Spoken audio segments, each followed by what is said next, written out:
Salut à toutes et à tous, bienvenue. On se retrouve après une semaine de pause pour le 9e épisode de la 5e saison de Cold Facts. On commence avec le leader genevois qui va très très bien puisqu'il est toujours leader. Superbe victoire 6-1 contre Zug, match très très abouti.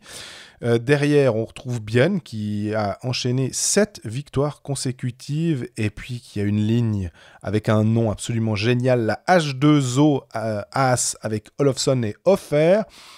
Après, on passe à Fribourg, qui est 3e, mine de rien. Et nous, on a particulièrement apprécié la performance de Victor Rask, le nouvel arrivé à Fribourg.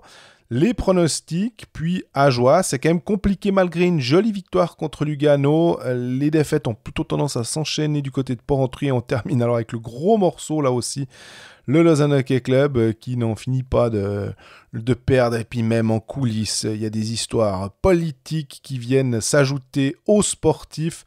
Bref, c'est le foin à Lausanne.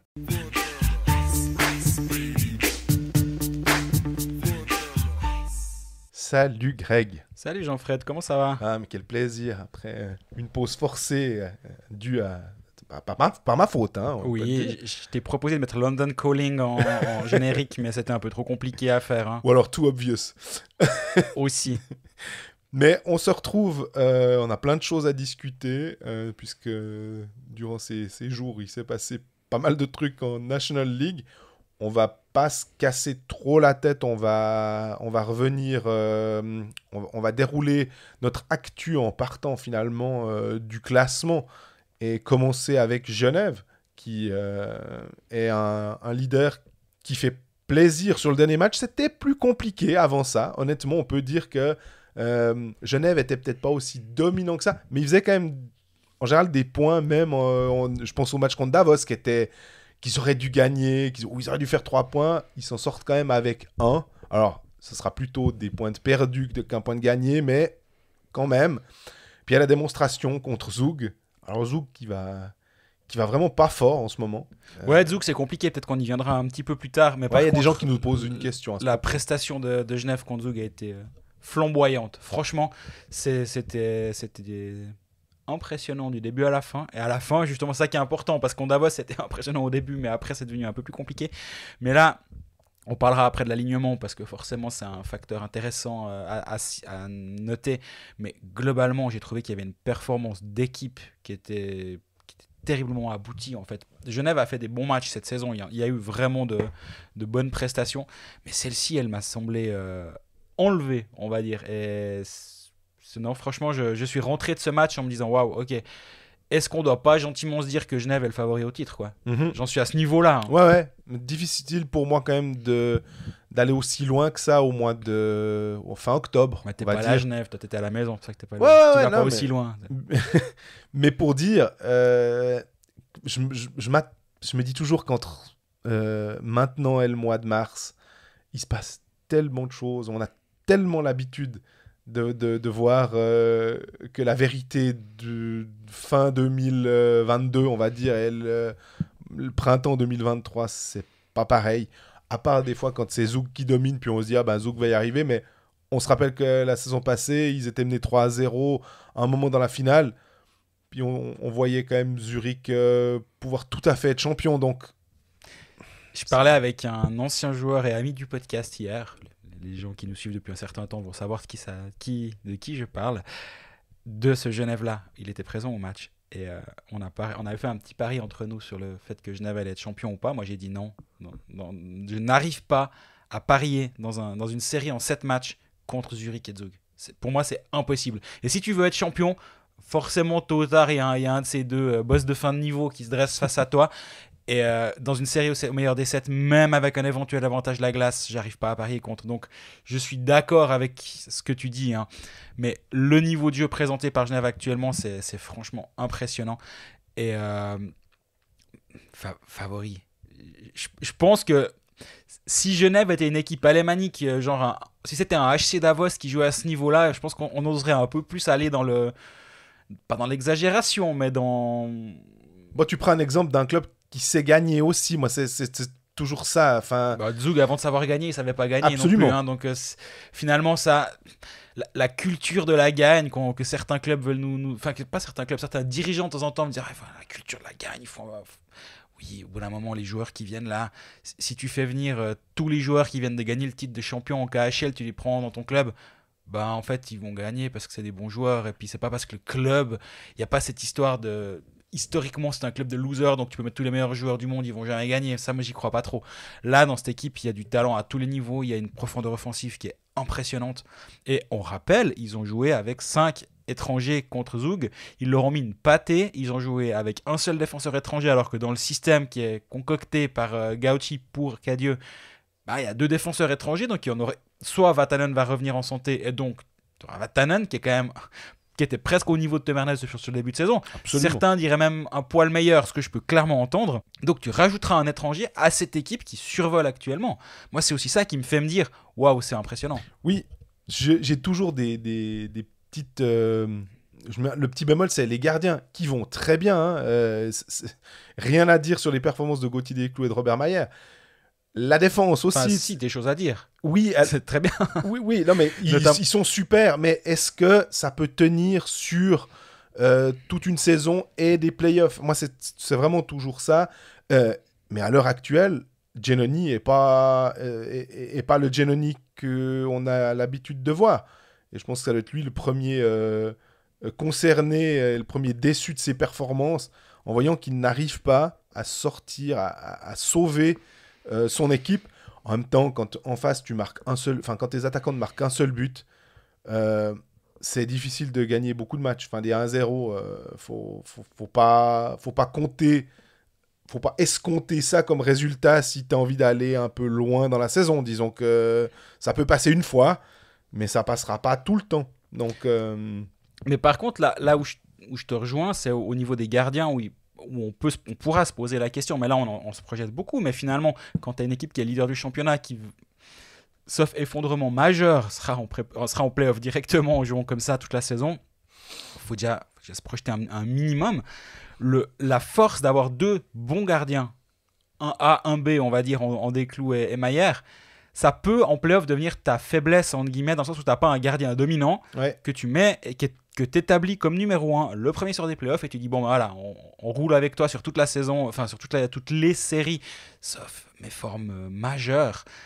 Il va falloir à un moment ou à un autre faire un choix, et quand on a 2 en santé qui sont bons, le vendredi t'en mets un, le samedi tu mets l'autre, comme ça ils sont les 2 on va dire en température, et c'est très facile. Ça peut devenir plus compliqué plus tard dans la saison, mais par contre, Desclous et Mayer, ils sont moyens, dans le sens ils sont dans la moyenne en termes de pourcentage d'arrêt depuis le début de saison. Et c'est marrant, sur le site de la Ligue, la moyenne est placée pile entre Desclous et Robert Mayer en termes de pourcentage d'arrêt. Gauthier Desclous est à 92,19, Robert Mayer est à 91,82. La moyenne de la Ligue, c'est 92,09. C'est une très très bonne moyenne, c'est surtout ça. C'est une moyenne qui est très élevée, je suis complètement d'accord. Parce que 91,8 pour Mayer, c'est bon. 92, évidemment... mais tout ce qui va dépasser les 91,5, on va dire, même 91, ça commence à être du très solide. Après, il y a des pingouins comme Giannoni qui sont en train de nous faire plomber la moyenne avec des 88, 89. Ouais. Ça, honnêtement, c'est incroyable. Et alors, oui, on va pas s'inquiéter pour Leonardo Giannoni, il va très bien aller, mais il est avant-dernier dans les joueurs qui ont suffisamment de matchs pour être considérés dans cette liste. Il est avant-dernier. Il y a juste Metsola qui fait moins bien que lui en pourcentage d'arrêt. Les Fautsuk va pouvoir se rebaptiser 6-1, enfin 1-6, parce que 6-1 contre Lausanne, 6-1 contre Lugano, déjà c'était pas vraiment très chatoyant de ramasser ça contre des équipes qui étaient un peu moribondes. Puis 6-1 contre Genève, c'est plus, entre guillemets, logique.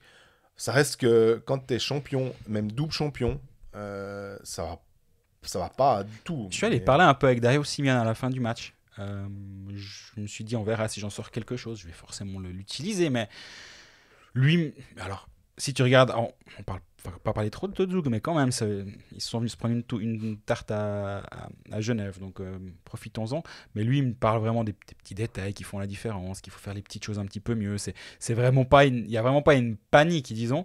Mais quand tu vois le début de match, alors oui, après tu te dis, ah ouais, mais quand même, 31 shoots à 22 pour Zug. Ouais, très bien, mais le dernier tiers, c'est 14-3. Et il faut voir les shoots. Ouais. Desclous a fait un très bon match. Il était très solide. Et il a fait les arrêts qu'il faut quand il y avait que 2 et 3-0. À ce moment-là, il a fait le job. Mais sinon, Zug offensivement, c'était compliqué.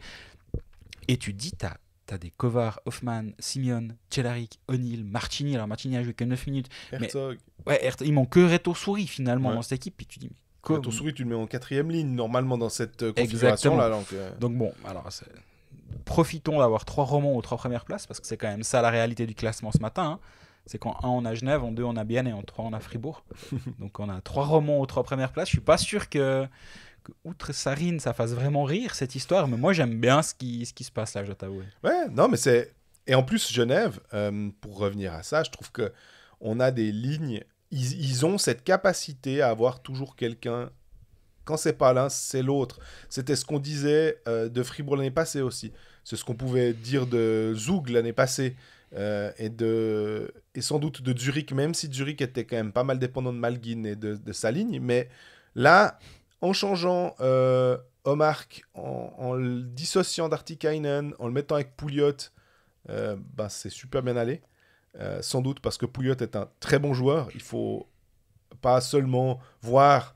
on va dire de regarder par la lorgnette Omark, mais de regarder aussi les autres et de se dire que Pouliot fait un super début de saison et que ça marchait bien sans Omark, donc c'était sans doute parce que lui marchait bien et que quand tu essayes de, j'aime pas le terme de relancer parce qu'il n'y a pas à relancer Linus Omark, mais de peut-être le remettre dans un autre contexte. On a vu qu'hier il fait un match plein. Plein, surtout que contre Davos, il a fait 2-3 bourdes. Il a marqué, c'est clair.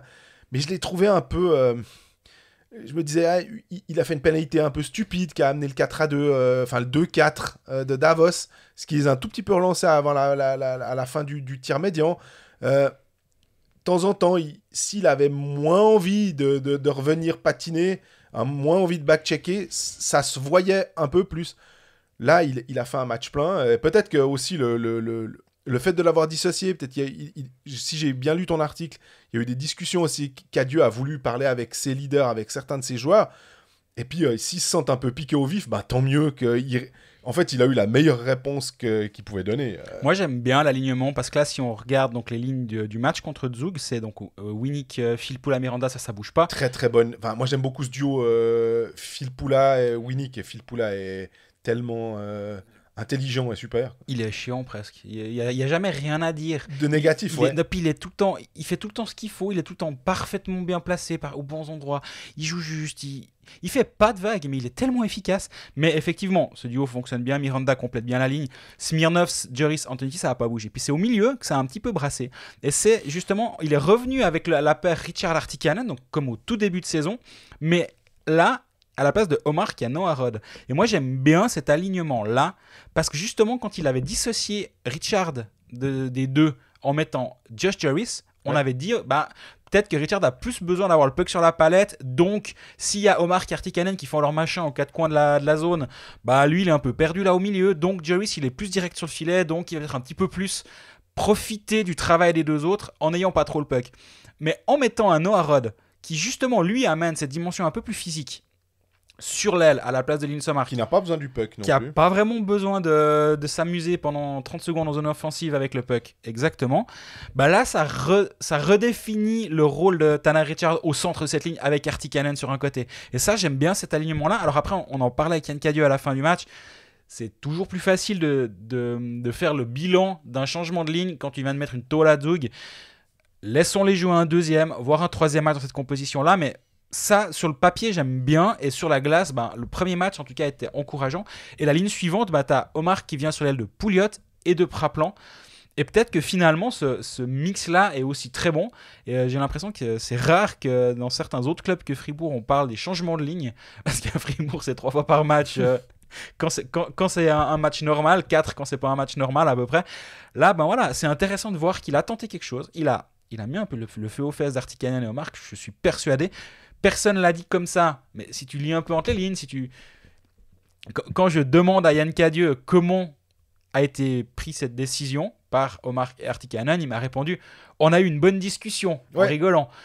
Il n'a rien dit de plus, mais finalement, il n'a pas dit ah non, ils l'ont très bien pris, c'est des professionnels, puis eux, peu importe avec qui ils jouent, ça leur va. Il m'a juste répondu on a eu une bonne discussion, c'est ces termes. Moi, je pense que ça les a, comme tu dis, piqués au vif, c'est le bon terme. Et finalement, tant mieux. Si ça rend deux lignes meilleures et que la Winnick Filppula dépendance de certains moments est diluée avec deux autres lignes offensives dominantes également, bah alors là, ça va être un problème de jouer contre Genève. Ça l'était déjà jusqu'à présent. C'est déjà un problème. Ouais. Ouais. Parce qu'en plus, là, on parle de l'attaque, mais tu mentionnais Vatanen pour le début de saison, quand il était encore là, qui n'était pas blessé. Quand on apport de deuxième vague, bah, tu as en gros le meilleur joueur du championnat, Henrik Temernes, et un Vatanen qui, c'est Marc Gauchi qui disait, il faisait partie des 3 meilleurs défenseurs de la ligue au moment où il se blesse, et je pense qu'il a complètement raison. Temernes fait aussi partie des 3 meilleurs défenseurs de la ligue, puisqu'il est le numéro 1 selon nous, même si de temps en temps, il faisait 2-3 petites couilles. Selon le Colfax Efficiency Rating. Ouais. C'est une nouvelle statistique dite avancée. Et ces deux joueurs-là, finalement, en apport de joueurs offensifs talentueux, bah, ça devient gentiment injouable. Et je trouve que Le Coultre aussi m'a fait plaisir, en tout cas sur le match d'hier contre Zug. Maintenant, ce que tu disais, il y a eu 6-1. Difficile de tirer sur quelqu'un pour quelque chose de négatif. Il n'y a que du positif à dire, puisque à peu de choses près. Hein. Parce qu'en plus, c'était... Moi, j'ai pas vu tellement Zug être capable de gêner Genève. Si à un moment, tu te dis, ouais, il y a 6-1, mais attention. C'était un peu mon truc quand Lausanne bat Zug. Oui, mais est-ce que j'ai vu un truc construit, une équipe qui a étouffé l'autre? Non. Là, j'ai vu un Genève qui n'était pas du tout embêté par Zug et qui arrivait à sa main à gérer ce match pendant les 60 minutes, à peu de choses près. Ouais, il y a eu 5 minutes de flottement, je pense, à 5-0, je crois.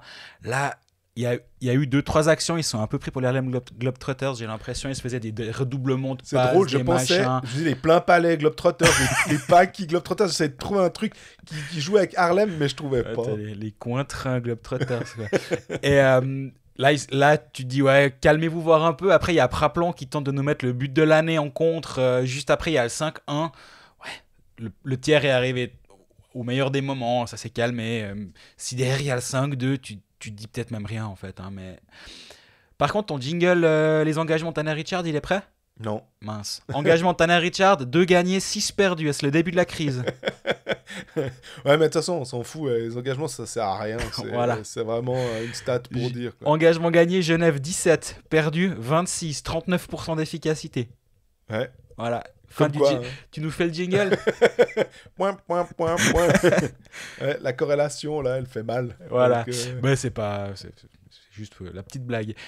Ce week-end tessinois pour Genève, avec de nouveau un calendrier qui marche complètement sur la tête. Genève va à Lugano vendredi et reçoit Ambry le lendemain. Donc en fait, tout le monde fait 3 fois le tour de la Suisse pour 2 matchs, alors que Genève a déjà fait le tour de la Suisse lui-même. Il pourrait faire...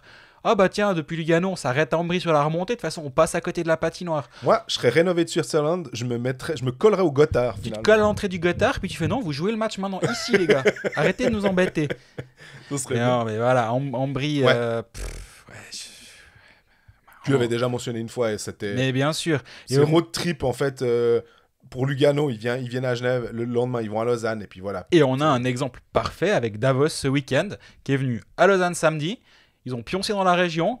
Le lendemain, à Genève, rentre avec 4 points dans les poches. 4 points dans les poches sur 6. On est content. On n'a fait qu'une fois l'aller-retour chez les Welsh. Mais là, je trouve... En plus, il y a l'aspect... C'est Lugano le vendredi, c'est Ambry le samedi. En plus, c'est l'un après l'autre. Parce que s'il y a les matchs qui sont éparpillés, là, tu dis, non mais les gars... Est-ce que vraiment... Ouais, ils font un bus. Genève, ils vont en train à l'aller, puis ils reviennent avec Ambry le soir. Et puis char à voile, si je me rappelle bien. Non, mais là, je sais pas, là, c'est un petit peu bizarre. Mais bon, voilà, c'est pas nous qui faisons le calendrier. Ça doit être plus compliqué que ça. Je suis d'accord. Mais voilà. Non, mais tu l'avais expliqué, je crois. C'est aussi les clubs qui aiment bien jouer, avoir un des soirs du week-end. Absolument. S'ils jouent pas, voilà.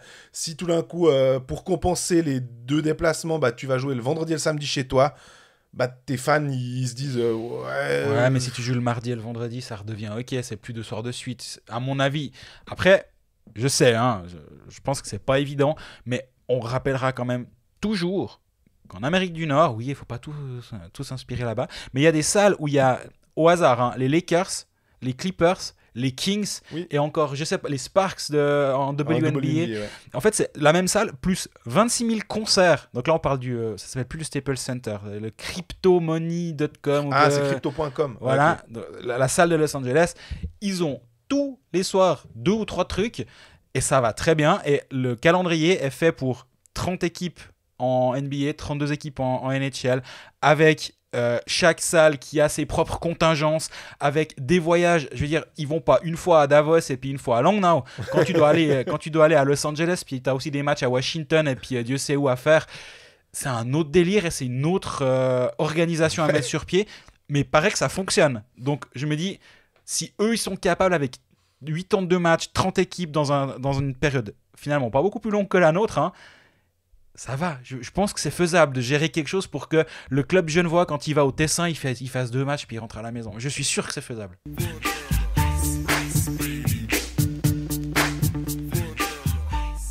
On passe à Bienne, tu l'as dit, 3 clubs roms en tête.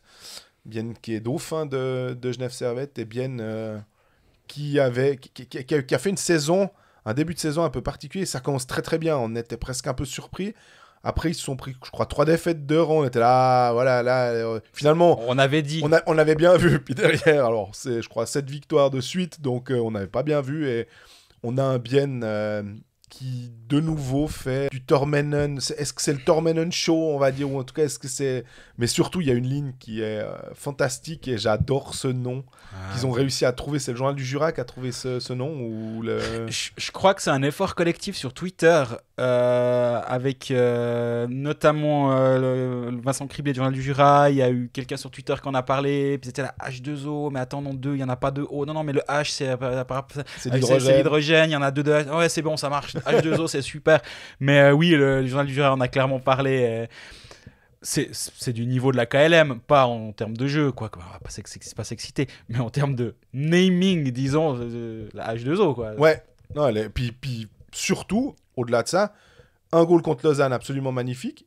Rebelote contre Berne, ils marquent de nouveau un goal absolument magnifique où ils se font des passes dans la zone défensive. C'est fantastique. Vraiment, c'est beau à voir. C'est... les passes transversales qui arrivent tape to tape, tu vois la défense, ça devient des poulets sans tête alors qu'ils ne le sont pas, mais ils sont en train de se dire non, faut que je regarde à gauche, non, à droite, puis bang, c'est goal. Donc Offer qui est en train de faire une saison absolument fantastique. Il lui manque 2 points pour arriver à son total de la saison dernière. Il a 19 points déjà, il est meilleur compteur de la ligue à égalité avec Guy Domenico. Ça, franchement, ceux qui ont pensé à prendre Fabio Offer en début de saison à Hockey Manager, chapeau. Bon, il valait quand même, il était pas gratos. Hein. Eh ben non, il était vraiment pas gratuit. Il fallait avoir envie de le prendre. Il fallait sentir le bon coup. Mais Gaëtan Haas joue à un niveau qui est excellent depuis un certain temps. Absolument. Et ben Olofsson, j'en ai parlé dans ma newsletter la semaine passée. J'en aurais volontiers parlé à un podcast hebdomadaire de hockey sur glace, enfin, quasi hebdomadaire, sauf des fois quand certains sont à l'étranger. J'en aurais volontiers parlé la semaine passée d'Olofsson parce que on le disait nous-mêmes, hein, est-ce qu'il aura le même rôle pas le même rôle, parce qu'évidemment que non, ça c'est sûr que non. Est-ce qu'il aura le même impact et le même rendement à Bienne qu'il avait à Langnau? Probablement pas, et parce qu'il y a d'autres joueurs, parce qu'il y a d'autres... C'est comme si on prend Michaelis de Langnau, si on le fout à Langnau, si on le fout à Bienne, peut-être c'est différent, il va peut-être être moins efficace. Quand même, Olofsson, il est vraiment fort. Son shoot est impressionnant. Il dégaine d'une vitesse et ça part tellement vite, même au poignet, ça part tellement vite. Et cette ligne, elle se trouve les yeux fermés. L'année passée, je me rappelle qu'on parlait lors de chaque épisode de Kunti Brunner-Künzle. Puis cette année, il y en a une autre qui prend le relais. Bienne a marqué 20 sur 21 points possibles lors des 7 derniers matchs. Il y a juste eu le début de cette série de 7 victoires qui était une victoire après prolongation à Zug. Après, c'est 6-18. Ouais, je dois avouer que ce qu'ils font, et en plus, comment ils le font, parce que j'étais présent au match contre Lausanne. C'était pas un grand match. Le premier tiers était très mauvais. Le premier tiers était une catastrophe. De la part de Bienne. Hein. De la part de Bienne. Lausanne était à l'extérieur, ils ont fait ce qu'ils ont pu. Ils étaient menés que 1-0 et je pense qu'ils n'étaient pas mécontents.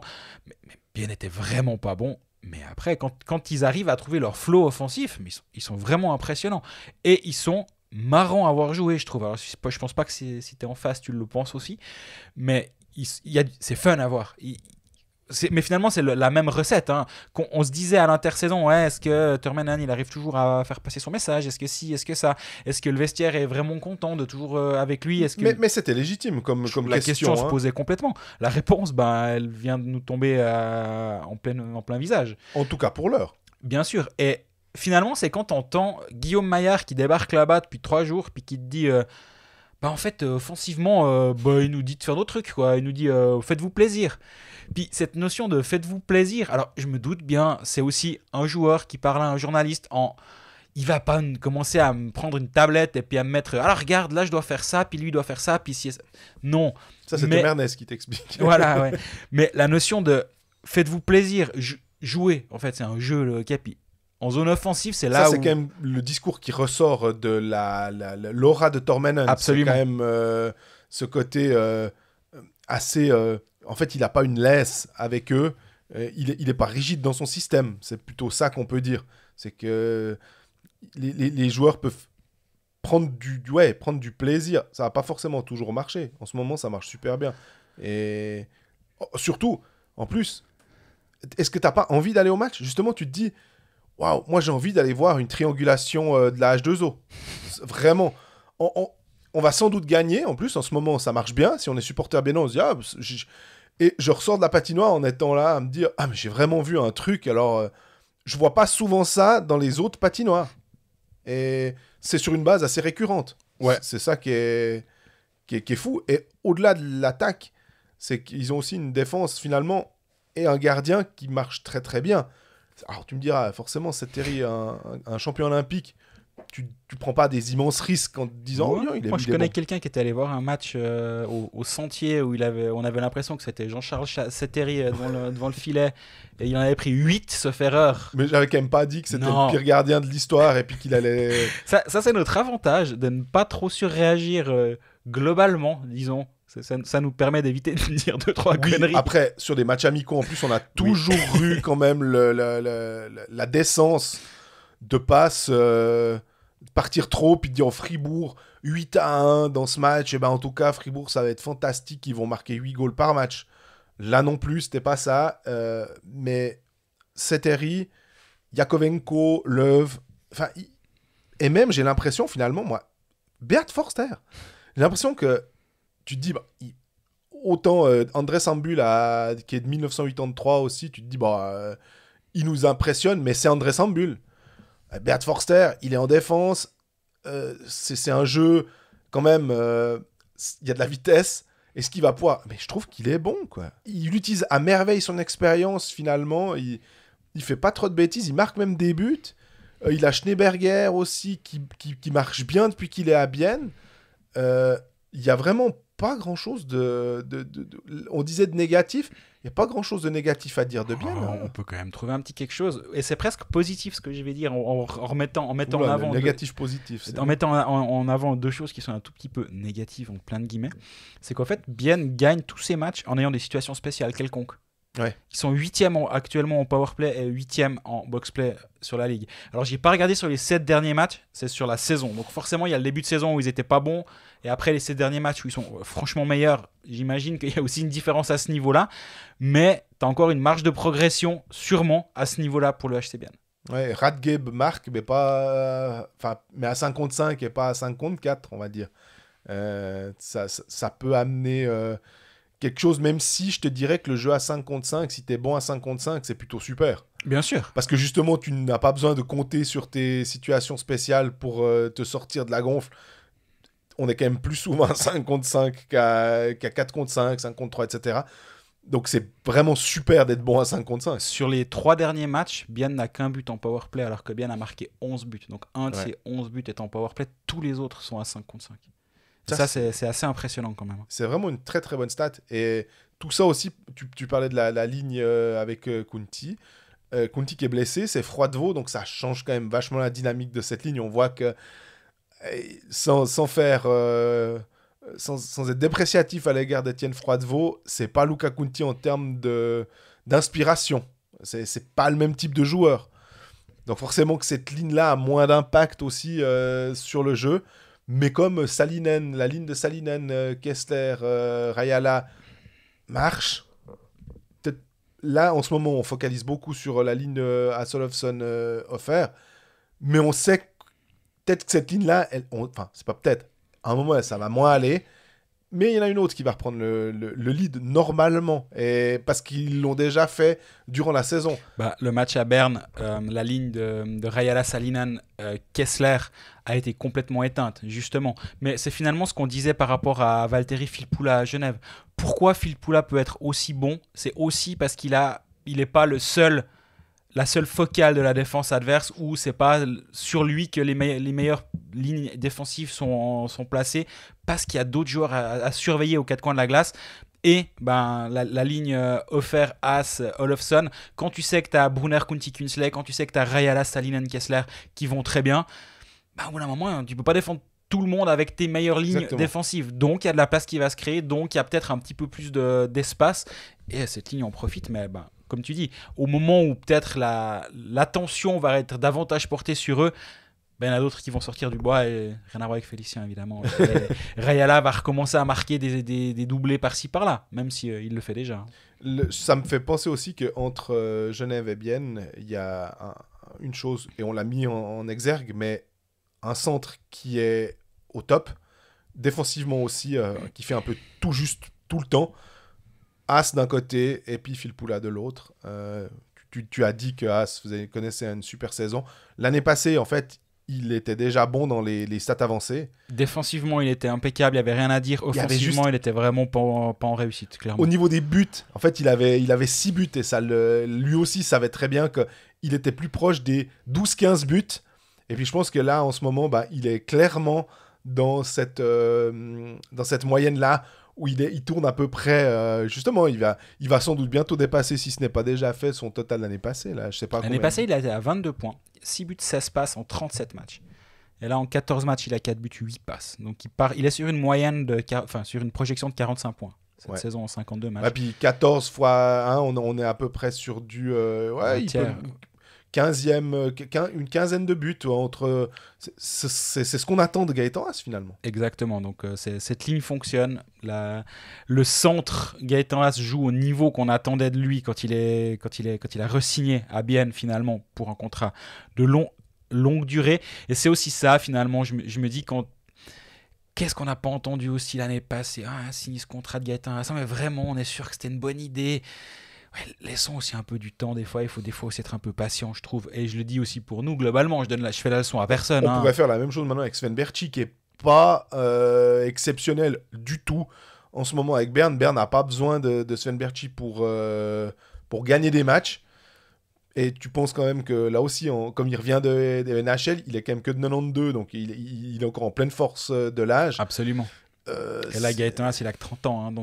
Mais je disais, j'insiste vraiment, je faisais la leçon à personne. C'est aussi, nous, on a peut-être de temps en temps, même si je pense qu'on l'a pas mal défendu à ce micro, mais c'est un cas comme ça. Je dis pas qu'on avait raison ou tort, absolument. Mais dans l'absolu, c'est de se dire, si quelqu'un signe un contrat de 5 ou 6 ans, c'est peut-être justement pas parce que sur une année, on va devoir décider si c'était bien. Mais là, il est en train de prouver ce qu'il peut apporter à ce HC Bienne. Et un HC Bienne, j'ai le calendrier sous les yeux, qui en est à 7 de suite, puis qui accueille Langnau et qui accueille Zurich et qui accueille Rapperswil, qui ne va plus à l'extérieur. Bienne ne joue qu'à la maison jusqu'en fin de saison. Terminé. Non, 3 matchs de suite à domicile. N'en déplaise à Willy Vöcklin. Non, c'est parce qu'il ne joue pas ce samedi. Il joue qu'une fois, il joue vendredi. Ouais. Contre Langnau, il joue pas samedi. Ensuite, il joue mardi, ils accueillent Zurich. Ce sera un match qui sera en direct sur Blick, celui-ci. Mais bon, ça, vous êtes habitués à savoir que de temps en temps, il y en a un chez nous. Et après, Rapperswil. Donc, comme on dit chaque fois, accueillir Langnau, attention, il n'y a plus de petites équipes, surtout Langnau. C'est quoi, 4 victoires en 5 ? C'est toi qui l'as écrit ? Non, c'est pas moi qui l'ai écrit, mais ça doit quand même être vrai. Absolument. En tout cas, Langnau va bien. Ça, c'est un fait. Et surtout que les étrangers, là, en ce moment, Sarela devient le joueur qu'on attendait de voir quand il a signé à Langnau en début de saison passée. Il est un petit peu freiné par des blessures. Et Pessonen était moins bon au début de saison. Peut-être est-ce que c'était la gueule de bois du titre de champion du monde, je sais pas. Mais en tout cas, là en ce moment, il est bon. On a un Michaelis, tu l'as mentionné, qui met un triplé. Et ce joueur-là, quand même, quand il est arrivé allemand, on se disait, tiens, est-ce que oui, non. Sarrière vit en défense, qui est vraiment pas mal du tout. Ceux qui l'ont hockey manager aussi en début de saison là, sont pas mécontents de l'avoir choisi. Donc non, il y a encore ce Cody Eakin qui vient d'arriver, il faut lui laisser un peu le temps, mais... Non, pour moi, je suis déjà convaincu par Cody Eakin. Ouais, mais parce qu'il a une melette il est rousse. incroyable. Il est incroyable, Cody Eakin. Il y a un portrait de lui sur Blick qui a été fait par mes collègues de Zurich. Et... tu peux qu'aimer Cody Eakin. Franchement, en plus, le fait qu'il joue souvent avec un maillot rouge, avec le mulet roux, enfin, il n'y a rien qui va, c'est extraordinaire. Moi, je me réjouis de le voir en vrai, je dois t'avouer.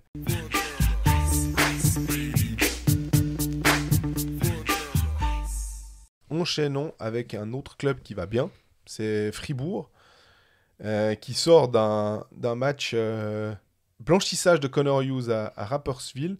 Et on sait que normalement, Fribourg-Rapperswil, historiquement, on va dire, il y a eu des fois où c'était compliqué. Là, ça s'est bien passé. En fait, j'ai l'impression que quand Fribourg part en tête, ils sont juste chiants. Parce derrière, je me faisais la réflexion là, je dis, j'aime pas la Formule 1, hein, mais c'est comme quand il y a quelqu'un qui part en tête au premier virage, tu sais qu'il va aller au bout, puis il va gagner, puis ça va être chiant, tu vas perdre 2 heures de ta vie. Là, c'était un peu ça, j'ai l'impression. J'ai regardé le match d'un œil, puis j'étais ouais, bon, ils vont être bien, quoi. Ils mènent 1-0 rapidement dans le match. Une petite erreur de Niffler au passage, j'ai pas compris en fait le shoot de Diaz. Je sais pas ce qu'il a voulu faire. Je me demandais si c'était vraiment un shoot. Ouais, mais Niffler aussi, à mon avis, se demande si c'était vraiment un shoot. Par contre, c'était vraiment un but. Et derrière, ils ont pas mal bétonné. Il y a eu un petit peu de chance, il y a 2 poteaux pour Rapperswil en tout cas. Mais ils donnent pas grand-chose. Hein. C'est solide défensivement, mais c'est un peu ce qu'on disait avant la saison. Fribourg doit être cette équipe qui va en encaisser un de moins que l'équipe adverse et qui va pas devoir en marquer un de plus parce que c'est pas leur identité, c'est pas leur ADN.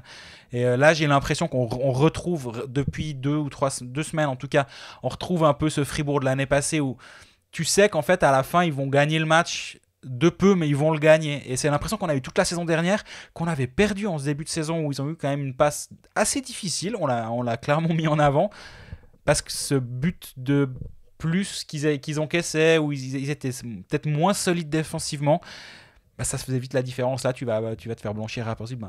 Forcément, tu as quand même d'assez bonnes chances de sortir avec en tout cas 2 voire 3 points. Et franchement, Connor Hughes, on en a parlé au Pécaliste, j'ai vraiment mis en exergue aussi, je voulais qu'on dise à quel point finalement on avait peur. Je dis on, c'était un peu tous les suiveurs finalement du championnat de Suisse, parce que Reto Berra a remplacé, c'est pas des chaussures à ce niveau-là, enfin, c'est des empreintes de dinosaures que tu dois essayer d'enfiler. Et Connor Hughes, jusqu'à preuve du contraire, pour l'instant, est vraiment, vraiment absolument parfait dans ce rôle-là. Il n'y a pas un truc où tu dis « Ah, la Berra, il leur arrête, celui-là. T'en es presque à te dire, mais quand Berra va revenir, est-ce que vraiment... je dis pas qu'il faut le mettre sur le banc et puis dire « Merci Reto, mais prends ta retraite ». On parlait de surréaction juste avant. Il faut justement là garder les patins sur terre ou sur glace. Mais c'est assez surprenant, en tout cas, le niveau auquel il joue.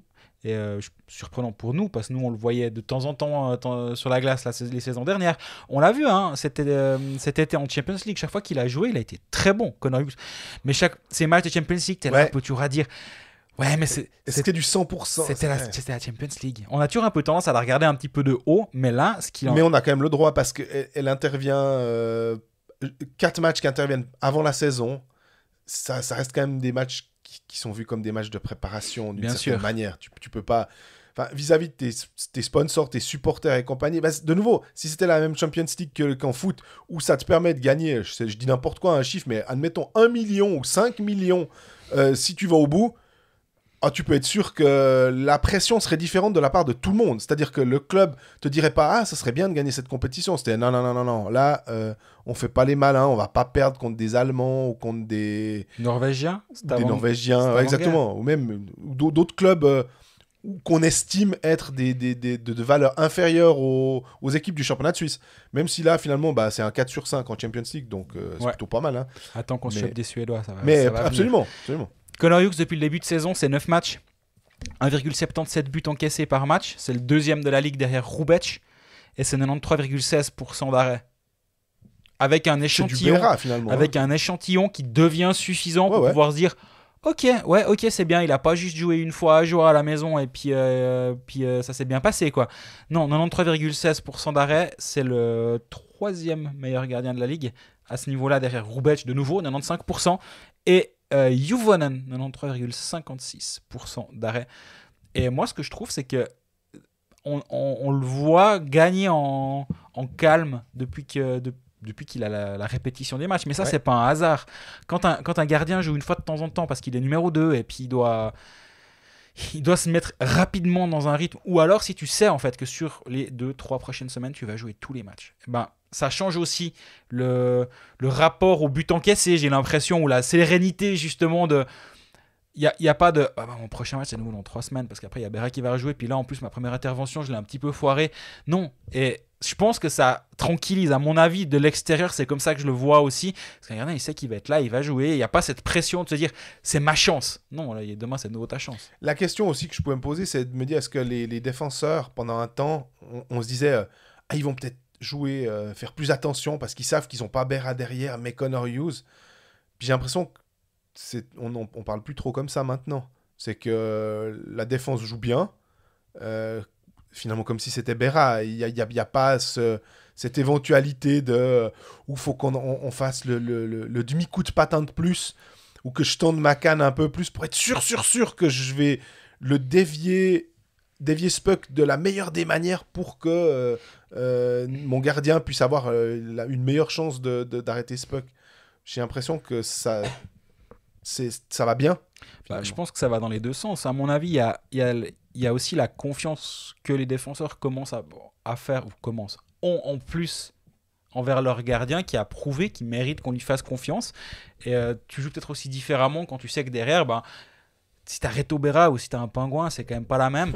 Et là, je dis pas que Naguslet, attention, non. Mais c'est quand même différent de se dire derrière il va tenir la baraque, donc ça va, on n'est pas en panique et on doit pas courir dans tous les sens devant lui pour absolument bloquer tous les shoots. Et puis non, on a un vrai gardien derrière nous, ça tient la route. Et puis le système défensif de Fribourg est vraiment solide.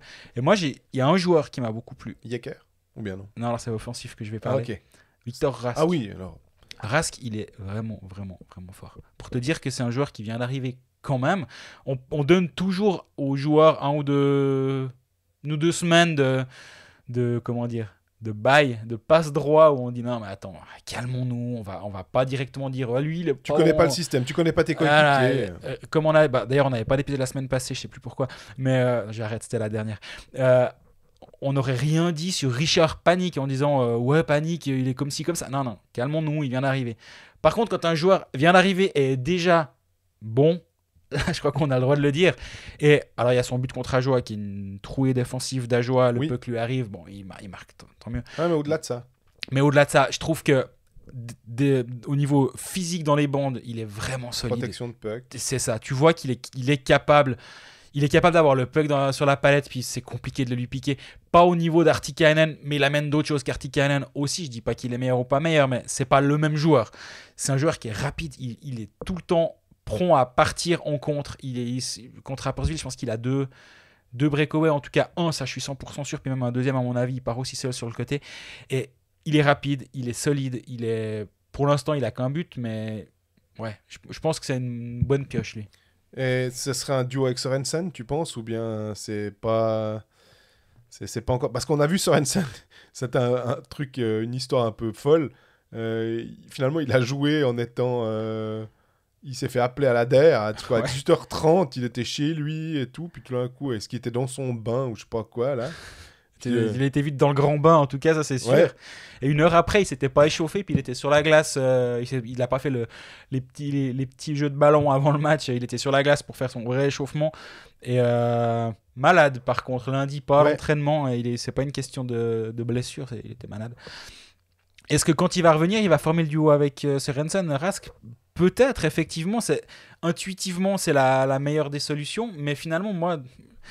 Je suis pas contre Jacob Delarose à part ça. Hein. Je pense qu'il fait vraiment du bon job et on s'en rend peut-être pas compte, mais on le disait avant la saison.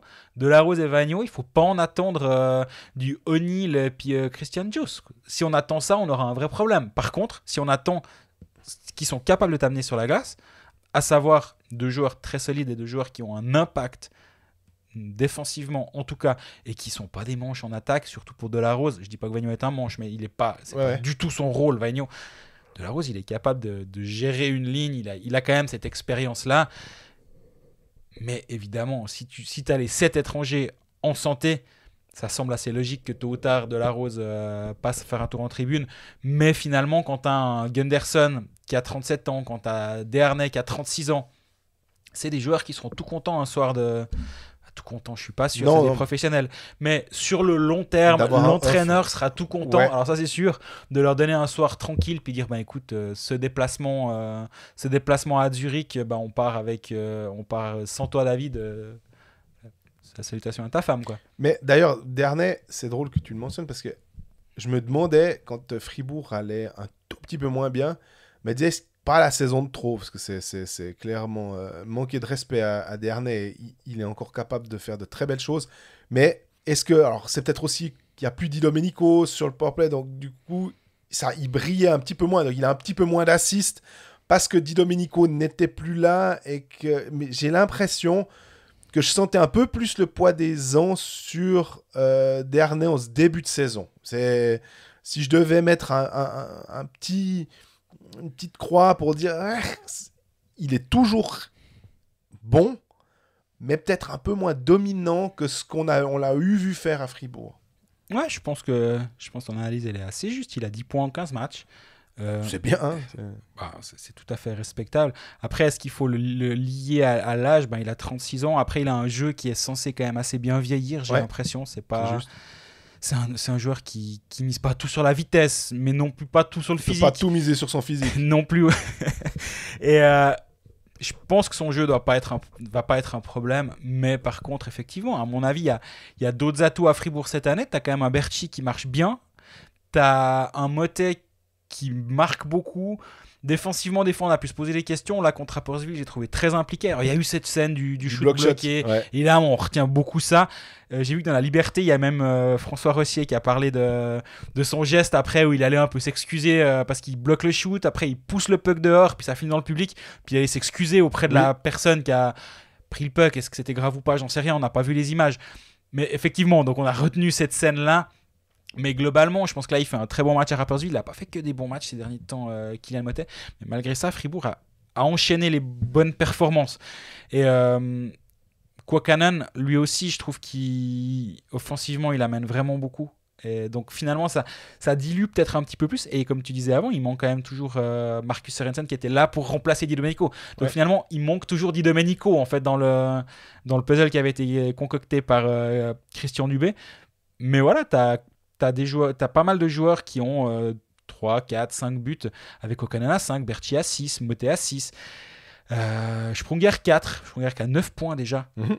En fait, tous ces joueurs-là, ils sont bons sans être exceptionnels, mais finalement, tous ces joueurs, en étant bons, ça te fait une bonne équipe. T'as pas besoin d'avoir, peut-être comme l'année passée, un powerplay qui était fantastique, parce c'était vraiment la locomotive de Gauthieron, c'était ce premier powerplay. Je voulais dire ce premier, mais non, c'est faux. Ce seul powerplay l'année passée, ou presque. Et là, j'ai l'impression que le Fribourg de cette année a un peu plus d'atouts pour gagner ces matchs. Et ça va pas être de marquer 5 buts par soir, hein, ça on l'a déjà dit. Mais par contre, offensivement avec Rask, ça va amener encore un petit peu plus. Moi, je me demandais si Rask ne pourrait pas revendiquer à terme la place de centre numéro 1, si tu veux, et à la place de Desharnais. Mm-hmm. Je me disais que moi, ça me choquerait pas au vu de son importance. Et je me dis d'ailleurs que certains clubs qui étaient sur le marché, je comprends pas pourquoi ils se sont pas intéressés peut-être plus à Victor Rask et qu'il n'y a pas eu peut-être un peu de surenchère de la part de certains. Disons, parce que cette place de centre, elle est tellement importante. Et je pense à un Lausanne notamment où Odette ne donne pas franchement satisfaction. On n'a pas l'impression.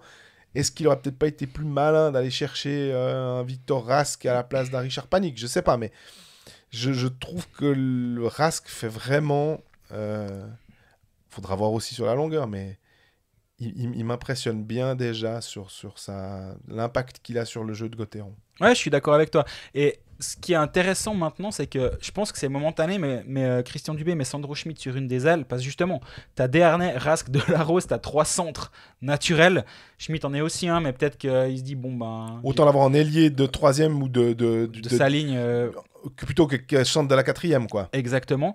Mais par contre, quand Sørensen va revenir, et que Sørensen prendra la place, admettons, de Desharnais ou de Delarose, ou Rask, il y a ce tournus-là, bah finalement, t'as un ailier qui va remplacer un des 3 centres à tour de rôle. Et donc là, tu te retrouveras avec Schmidt qui va reprendre la place du centre, laissée vacante par l'un des 3 étrangers qui va partir en tribune, et Sørensen qui va prendre la place de Schmidt sur une des ailes. Ouais. Et là, finalement, j'ai l'impression que toutes les pièces, elles seront aux bons endroits, disons. Bon, t'as dit que de toute façon, Dubé changeait tout le temps ses lignes, c'était Alors, ce sera la mode à Fribourg. Au coup d'envoi, après 6 minutes. Non, on exagère. Et donc, la semaine prochaine, quand on reparlera de Fribourg-Gotteron, il n'y aura eu qu'un match, celui de mardi soir à Cloton. C'était place à Cloton. Et semaine suivante, du coup, c'est la réception de Genève pour un derby qui s'annonce très intéressant. Et après, c'est la pause. Donc, en fait, Fribourg ne joue plus que 2 matchs jusqu'au 18 novembre. Et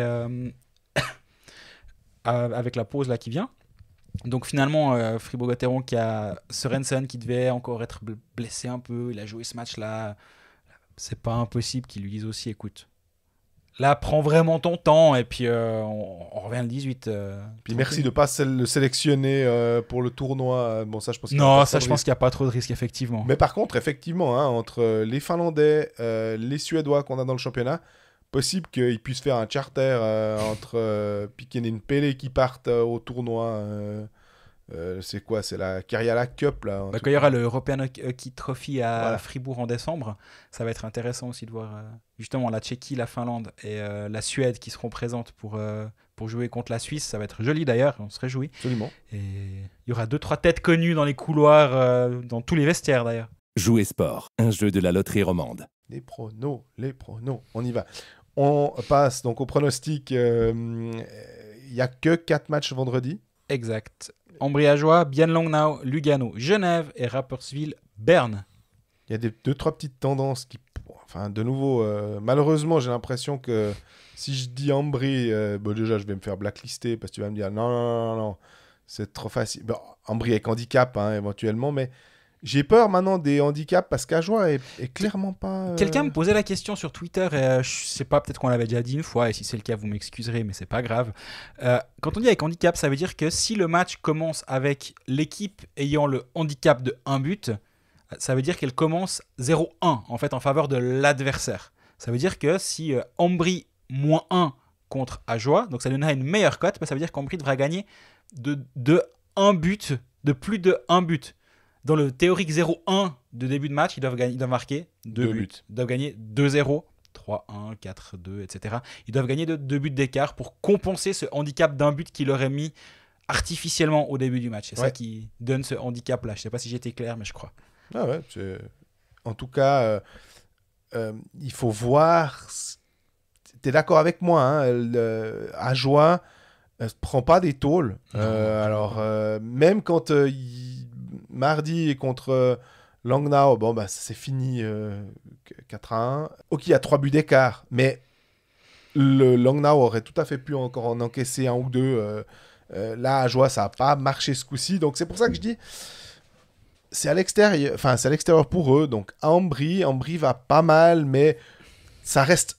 J'ai l'impression que ça reste fragile. C'est pas sur quelqu'un, sur une équipe sur laquelle on peut se dire c'est bon, et tu me diras des fois on se dit Zurich contre Langnau c'est bon et puis c'est jamais bon, donc là si c'est Ambri, pour que la cote soit intéressante, si c'est Ambri avec même qui doit gagner 3 buts, là je n'y risque pas. Je le fais quasi jamais. Moi il y a un truc qui me titille, c'est le Lugano-Genève, et de me dire que Genève Lugano, il y aura plus que 5 buts et demi dans cette rencontre. Parce que Lugano, c'est quand même une équipe qui prend beaucoup de buts depuis le début de saison, malgré le fait qu'on a dit tout le bien qu'on pensait de Koskinen. Au bout d'un moment, le pauvre, je crois que quand il est là, en plus, il n'est pas là tous les soirs. Quand il est là, c'est pas simple. Ils prennent plus de 3 buts par match, Lugano. Genève en marque près de 4 par match. Tu te dis, ouais, ça peut fonctionner. En plus, Genève à l'extérieur devrait quand même peut-être un peu plus prendre de buts qu'à domicile. Lugano doivent peut-être en marquer 1 ou 2. Je peux voir un match assez ouvert. Ça m'intrigue en tout cas cette cote-là. Ouais, c'est une bonne idée parce que là aussi, le Bien Lang Now, j'ai l'impression que c'est partir sur Bien, c'est peut-être trop évident. Et puis, quant à Lang Now, ils sont pas mal. Tu disais avant 4 en 5 ou un truc comme ça. Donc, forcément que tu as tendance à partir sur... tu favorises Bien à domicile en plus, mais est-ce que ce serait pas un match un peu piège où on est trop confiant et puis finalement on peut se faire piéger? C'est que ça reste quand même un match, si c'est pas un derby, ça reste un match intercantonal qui peut donner lieu à quelque chose. Je sais pas, c'est pas si simple que ça, j'ai l'impression. Bien à 7 de suite, ils vont pas, comme on dit chaque fois, ils vont pas aller au bout de la saison en gagnant tous leurs matchs. Donc, et que tout le monde peut battre tout le monde finalement dans ce championnat. Ça peut être intéressant. Je me réjouis de te voir prendre un risque et de nous tenter Lang Now, tiens. Ah ouais. on voit ça sur nos réseaux sociaux vendredi dans la journée. Jouer sport, un jeu de la loterie romande. On enchaîne avec les Ajoulots qui ont gagné un match vraiment où ils ont finalement dominé ce match au shoot, et c'est pas anodin, hein, mais aussi aux expected goals. Enfin, il n'y a pas que le fait de regarder simplement puis se dire, ouais, comme tu disais, et tout d'un coup, 17-1 dans le dernier tiers, mais tu gagnais déjà, je sais pas combien, et puis tout vient fausser. Donc là, Ajoie a fait vraiment une belle victoire contre Lugano, même si Lugano est un peu... en ce moment, moribond. Ouais, alors, Lugano, c'est quand même problématique. Je me demande comment ça va tourner. Mais ne nous égarons pas, mais ça reste étonnant. Et là, Ajoie, hier, contre Langnau, c'était un match important parce qu'on se dit que ça peut être un des clubs contre lesquels ils vont devoir lutter.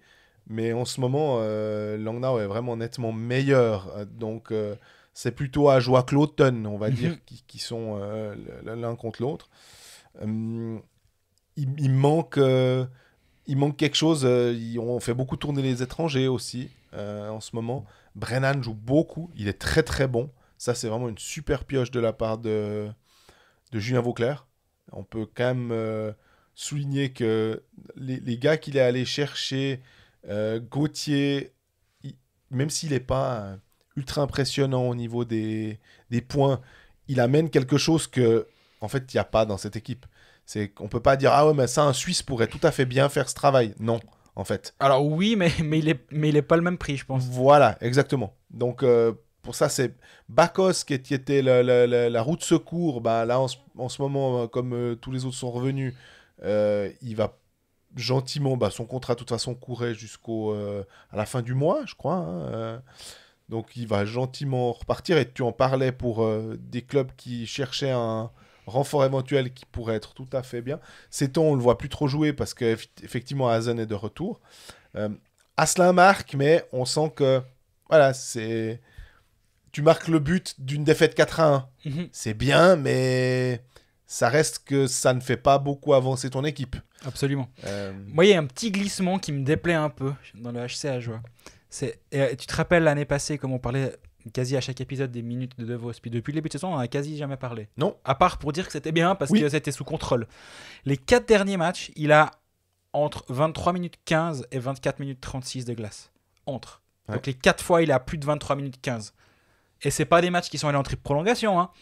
C'est des matchs normaux. Et ça, c'est un petit détail, je trouve. Même moi, j'aime pas trop ça. Je dois t'avouer que c'est un flag.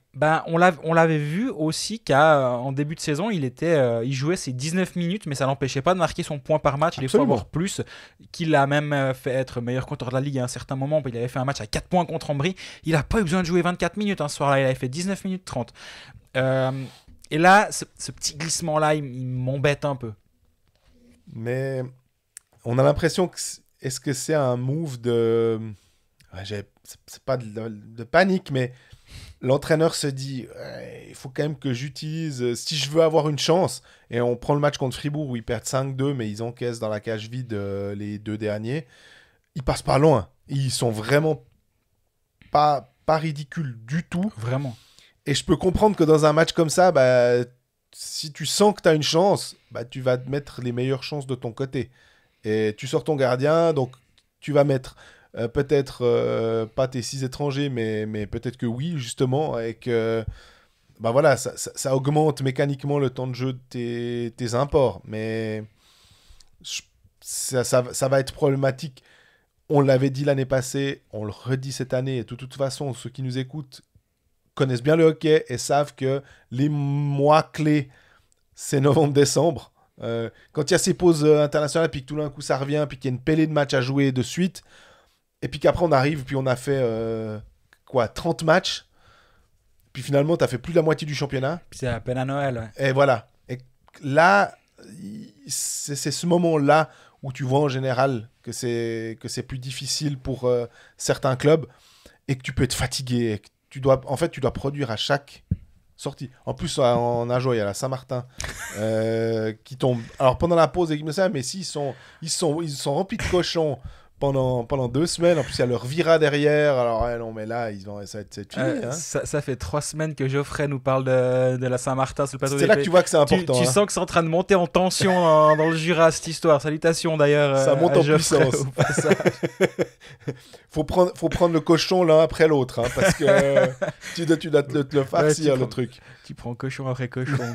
Mais effectivement, est-ce que tu dis, pour revenir un peu plus sérieux, avec l'enchaînement des matchs maintenant, c'est là où justement tu peux pas te permettre d'avoir un De Vos à 24 minutes par match tous les soirs. Il me semble. Et il y a aussi Asselin qui joue beaucoup. Alors oui, bien sûr, ils ont des powerplay contre Langnau, il y a plus de 5 minutes de powerplay. Contre Lugano, il y a aussi beaucoup de powerplay. Mais ça reste du temps de glace un peu moins fatigant. Certes, mais du temps de glace quand même. Et j'arrive pas à savoir, et ça j'ai pas l'information et j'ai pas cherché à l'avoir, je dois t'avouer, si c'est De Vos qui gratte du temps de jeu à la fin de chaque shift à coup de 5-6 secondes par-ci par-là en se laissant glisser loin de la bande et donc pour rester sur la glace, ou si c'est ce que tu disais avant, c'est le coach. Et ça, il faudrait en fait juste analyser son nombre de shifts, le nombre de shifts qu'il lui est donné, et le temps de glace médian de chaque shift, enfin de ces shifts, et puis on verrait assez vite. J'avoue que je l'ai pas fait, mais pour l'instant, c'est un premier petit flag, puis on verra s'il faudra investiguer un tout petit peu plus sur le temps de glace de Phil Michael De Vos. Mais rappelle-toi, à Helsinki, au championnat du monde, lors du dernier match, quand la Suisse se fait éliminer, on avait noté Timo Meyer qui avait un temps de jeu scandaleux, dans le sens où il avait fait des shifts de plus d'1 minute, quasiment 1 minute 10.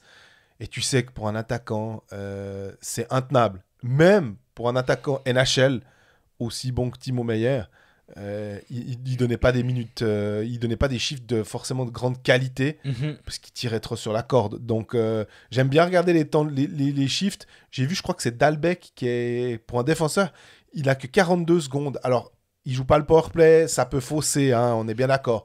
Mais je remarquais quand même, je me disais, pour un défenseur, il sait bien utiliser son temps de glace, il change rapidement. Je crois que c'est un Christophe Berchi aussi en général est assez prompt à savoir quand il faut changer et préfère jouer de manière énergique plutôt que d'être de trop se solliciter finalement sur la glace pendant sa présence.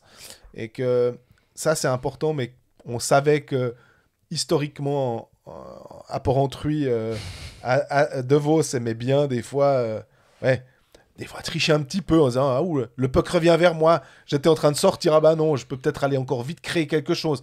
Et qu'en National League, ça passe pas comme ça. Quand le puck revient, ça va, c'est logique, mais c'est quand tu crois que le puck va revenir ou t'espères que le puck va revenir, c'est là où ça peut un petit peu changer la donne. Mais là, on rentre peut-être un petit peu dans les détails, peut-être, mais ça reste une semaine qui est OK pour Ajoa, parce que t'as une victoire sur 3 matchs, honnêtement. Tu peux pas en demander beaucoup plus finalement à une équipe comme Ajoa qui, ça veut dire quoi, ça t'amène à 16 victoires, ça fait une 50aine de points presque au bout de la saison s'ils font une victoire tous les 3 matchs. On n'est pas si mal, hein. Et à Fribourg, comme tu l'as dit très justement avant, ils sont loin d'être ridicules. On peut revenir sur la fin de match où Philippe Péchan a sorti son gardien très vite. J'ai bien aimé. Absolument, complètement d'accord. C'est parce que là aussi il fait confiance, on va dire, aux mathématiques. Je crois que elles sont assez implacables. T'as plus de chances d'aller chercher quelque chose sous cette forme-là plutôt que d'attendre. À la désespérée, à 1 minute 17 de la fin du match, comme quand nous on était gamins puis qu'il y avait des matchs, puis oh non, il a déjà sorti son gardien, il reste 1 minute 15, il est fou. Oui. Bah ouais, mais en fait, finalement, la minute 15 où tu vas devoir faire une mauvaise sortie de gardien parce que le puck n'est pas en contrôle en zone offensive, donc c'est beaucoup plus dangereux, tu vas forcément te prendre un contre. Si tu choisis ton moment très tôt, là c'était 55 et quelques quand il sort Team Wolf 55-50, je crois, toute fin de 55e minute. Il reste plus de 4 minutes. Mais si tu es en contrôle en zone offensive, bah finalement ce sera peut-être le dernier moment où tu seras à ce point bien installé pour pouvoir permettre de prendre ce risque-là. Et bah finalement, oui, ça n'a pas fonctionné, ça aurait pu marcher. Là, c'est assez agressif quand même, 55-50, qu'on soit clair. Oui. C'est très agressif. Mais moi, je suis vraiment pas choqué par ça. Et après, il y a cage vide d'Ernay qui marque 1 minute 30 plus tard, hein, son but dans la cage vide. C'est pas comme si... On peut pas se dire, ouais, là, il a fait une connerie là. Non, non, ils ont mis une pression, ils auraient pu égaliser. Ils ont 1 minute 30. Et puis à 6 contre 5, en plus, tu as 11 types devant un gardien. Les chances d'avoir une vieille déviation qui finit dans le goal, pour moi, c'est pas débile, hein, vraiment pas. Non, je pense que ça se tient complètement. Et voilà, ils étaient dans le match, et on le répète, et je pense qu'on va le répéter plusieurs fois cette saison, hein, mais ils sont dans le match. Ils se donnent une chance de gagner quasi tous les soirs. Contre Langnau, c'était un peu plus compliqué. Mais sur les 3 matchs de la semaine, il y a 2 soirs où ils ont une chance de gagner le match. Et ça, c'est déjà un beau progrès. Moi, j'espère voir Yann Derungs obtenir un poste, peut-être avec les étrangers, justement, parce que j'imagine, je crois que c'est Romanengi ils ont essayé des gars en première ligne comme ça, avec Hazen et De Vos. Ça doit pas être facile de jouer avec eux, parce qu'ils s'entendent tellement bien, ils ont tellement l'habitude qu'ils doivent avoir leur petite... c'est le vieux couple, quoi. Ils ont leurs habitudes. Ouais, ou en 2 avec Asselin et Gauthier. Hein. Alors que c'est Kevin Boson. Mais enfin, voilà, ce Kevin Boson, Matteo Romanengi, ou n'importe lequel, ça peut être, je sais pas, des Schmutz. Tu sens qu'il y a clairement un poste là qui mérite un joueur un peu plus buteur et tout. Et Yann Derungs, vu la saison qu'il faisait, mais comme il était blessé, vu la saison qu'il a fait avec Turgovie, on en attendait pas mal. On se dit, ça peut être un gars intéressant à voir jouer comme... Il vient d'arriver, donc c'est pour l'instant tout à fait OK. Mais comme les gars avec Cloton qui seront avec Altonen, Rotsolainen, ou bien avec Eng et Fay, le troisième larron sur cette ligne, on se demande toujours qui ça peut être, parce que c'est aussi un côté un peu hockey manager forcément, mais qui ça peut être qui peut prendre cette place qu'on va t'offrir, parce que forcément tu vas avoir du temps de jeu avec de bons joueurs. Et là, Derungs pourrait peut-être amener quelque chose en plus à cette équipe, parce que pour les autres Suisses, c'est quand même un petit peu compliqué. Je pense notamment à Thibaut Frossard, qui avait fait, on l'a mentionné, mais il avait fait une super saison, un super début de saison l'année passée. Ça s'était un peu tassé vers la fin, mais là, des fois, il était même 13e attaquant. Mais là, Derungs, il a fait son retour au jeu contre Langnau. Il a presque 10 minutes de glace, 9,55, 1 minute 52 en powerplay. Donc je pense qu'ils sont aussi en train de gentiment lui faire reprendre le rythme. Et puis surtout, il doit prendre le rythme de la National League aussi. Il revient de blessure et en plus, il découvre une nouvelle ligue. Donc je pense qu'il faut attendre un tout petit peu avant d'utiliser les transferts hockey manager. Mais peut-être qu'au bout d'un moment, ça peut devenir intéressant, parce qu'il a du hockey dans les mains. Tu marques pas 37 buts en Swiss League par hasard sur une saison. Alors, oui, il était sûrement bien entouré, mais au bout d'un moment... avec Eng, justement, souvent. Exact. Mais au bout d'un moment, il faut quand même les marquer, ces buts. Et c'est pour ça que de dire, ouais, mais c'est toujours lié au joueur avec qui tu es, c'est vrai, mais il ne faut pas non plus minimiser pour autant, parce qu'il fait aussi des choses qui lui ont permis de marquer 57 points en 50 matchs de Swiss League. Les prochains matchs de la Joie, ce sera de toute façon difficile. Oui, il y a un match à Ambry dont on parlait avant au niveau au Paris. Par contre, samedi, c'est le match des nuls. Hein, c'est Ajoa Zug. C'est les 2 pires défenses de la ligue qui s'affrontent. Mais vraiment, hein, c'est pas une blague. C'est incroyable. Ajoa, ils ont 16 matchs, 58 buts encaissés. Et Zug, 15 matchs, donc un de moins, 52 buts encaissés. Moi, je suis scandalisé. Ouais. C'est 20 buts de plus que Genève, presque. 19 pour être précis, avec le même nombre de matchs. Et tu regardes à l'autre bout, alors ils ont certes que 12 matchs, mais Zurich c'est 19. Zurich c'est le FC de Zurich, ils prennent 1 but par match, quoi, rien de plus. C'est impressionnant. Et là, Zug Ajoie, c'est 50, respectivement 50. Ah non, il y a encore Cloten. J'ai oublié Cloten. Ouais. Mais ils sont derrière. Mais à part ça, Ajoie et Zug sont juste là. Quoi. Deux des plus mauvaises défenses de la ligue. Donc, mais ce Ah, qui me fait peur, ils sont derrière Cloten, pardon. ce qui me fait peur pour Ajoie aussi sur un truc comme ça, c'est que tout d'un coup, si ça reclique à Zug, alors là, ça peut faire mal pour n'importe quelle équipe, évidemment. Mais d'autant plus quand même pour Ajoie sur un match comme ça. Et ils n'ont pas trop pris de tôle, justement. Sinon, ils auraient... Justement, d'où le Cloten qui s'est pris 2-3 seils à gauche et à droite et qui fait qu'ils ont 60 buts encaissés, 24 marqués. Mais pour moi, ils sont presque un peu dans la catégorie du Ajoie de la saison dernière, même si en termes de points, ils sont pas loin. Hein. Mais 14 matchs, 24 buts marqués, 61 encaissés, c'est quand même un tout petit peu compliqué pour Cloten.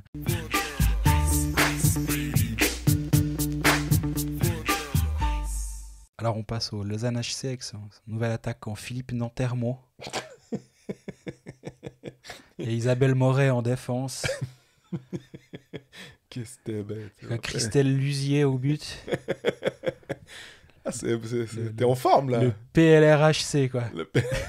Extraordinaire histoire, hein. Il y a une semaine sans match à Lausanne, mais on trouve toujours quelque chose pour nous faire rigoler.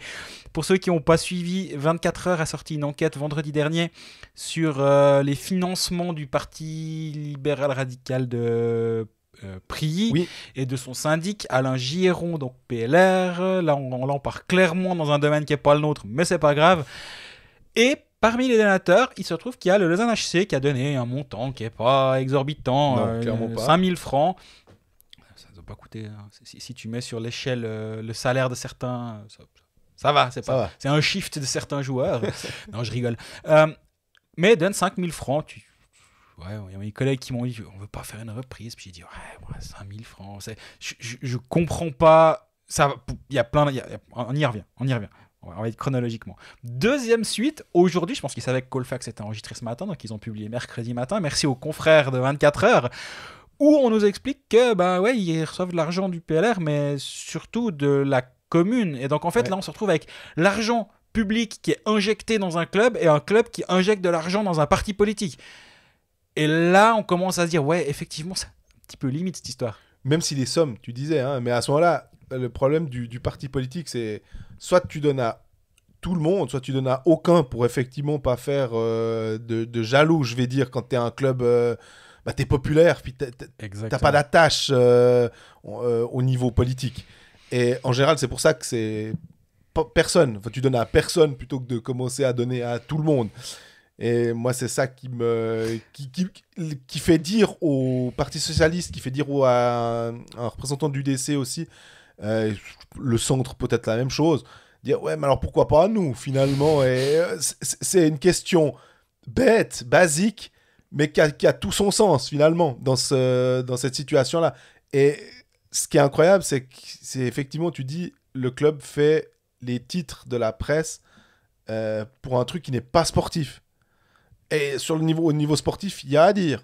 On y revient, absolument. Mais ce qui est vrai, moi, il y a un truc qui m'a quand même, juste pour mettre dans l'esprit, donc selon l'enquête de 24 heures, je lis un passage. Depuis des années, le club reçoit une aide annuelle au club d'élite qui se montait à 215 000 francs en 2007 encore. Elle a depuis fléchi pour se monter à 165 000 francs en 2020, une somme que le club se doit de reverser entièrement à son mouvement junior. Le même montant doit encore être confirmé pour l'année 2022, donc on ne sait pas si c'est exactement 165 000 francs. Mais la municipale Émilie Meuchler précise que ce n'est pas tout. Et comme pour d'autres institutions sportives plombées par la crise du Covid, Lausanne a en effet allongé son aide annuelle au LHC, la ville de Lausanne, donc, au LHC d'environ 64 000 francs en 2020 et de 82 500 francs en 2021. En 2021, la ville a en outre versé un peu plus de 80 000 francs par mois au centre sportif de Malais, donc le CSM, pour couvrir les loyers impayés par le LHC en raison de la pandémie. Donc en fait, tu te retrouves avec un club qui est dépendant d'aide étatique et qui donne de l'argent. En fait, il est là le nœud du problème. Et si on lit les remarques, parce que le club a été questionné, le 24 heures a fait son job, il ne voit pas vraiment de problème, que c'était une démarche citoyenne du syndic. Le LHC a répondu favorablement à une démarche citoyenne. Je n'ai pas vraiment compris cette explication-là. Mais bref, c'est la petite histoire qui est en train d'animer les salons politiques lausannois en ce moment. Et pour avoir deux, trois antennes, j'allais dire à gauche et à droite, c'est très juste, 2-3 antennes à gauche et à droite, ça anime vraiment les salons politiques et c'est très intéressant à suivre. Ouais, mais et le problème, c'est que sportivement, si en plus sportivement ça allait bien, mais sportivement ça va pas si fort que ça, c'est le moins qu'on puisse dire. En fait, c'est peut-être une diversion. La gueule de la diversion. C'est... Parce que là, juste pour le tableau dans son ensemble, Lausanne a perdu donc ses matchs du week-end, défaite à Bienne vendredi soir et défaite après au tir au but le samedi soir contre Davos. Un match, à part ça, Lausanne, il n'y a rien à redire. Ils ont été très mauvais pendant un bout du match. Réaction en fin de match alors que tous ligués contre eux, des défenseurs blessés, des défenseurs absents, ils ont joué avec des suspendus, des pénalités de match. Franchement, l'effort de samedi était clairement au rendez-vous, il n'y a rien à redire. Mais c'était une défaite quand même. Ouais. Malgré le point récolté, ça reste une défaite. Dans ce contexte-là, Bondrol à l'encontre de Peter Svoboda de la section ouest, qui en gros lui dit d'assumer ses erreurs. Dans ce contexte-là encore. Belle banderole d'ailleurs, à part ça, avec 3 mots en anse, dont ingérence. Arrogance. Ouais, je sais plus quel était l'autre. J'ai trouvé que c'était.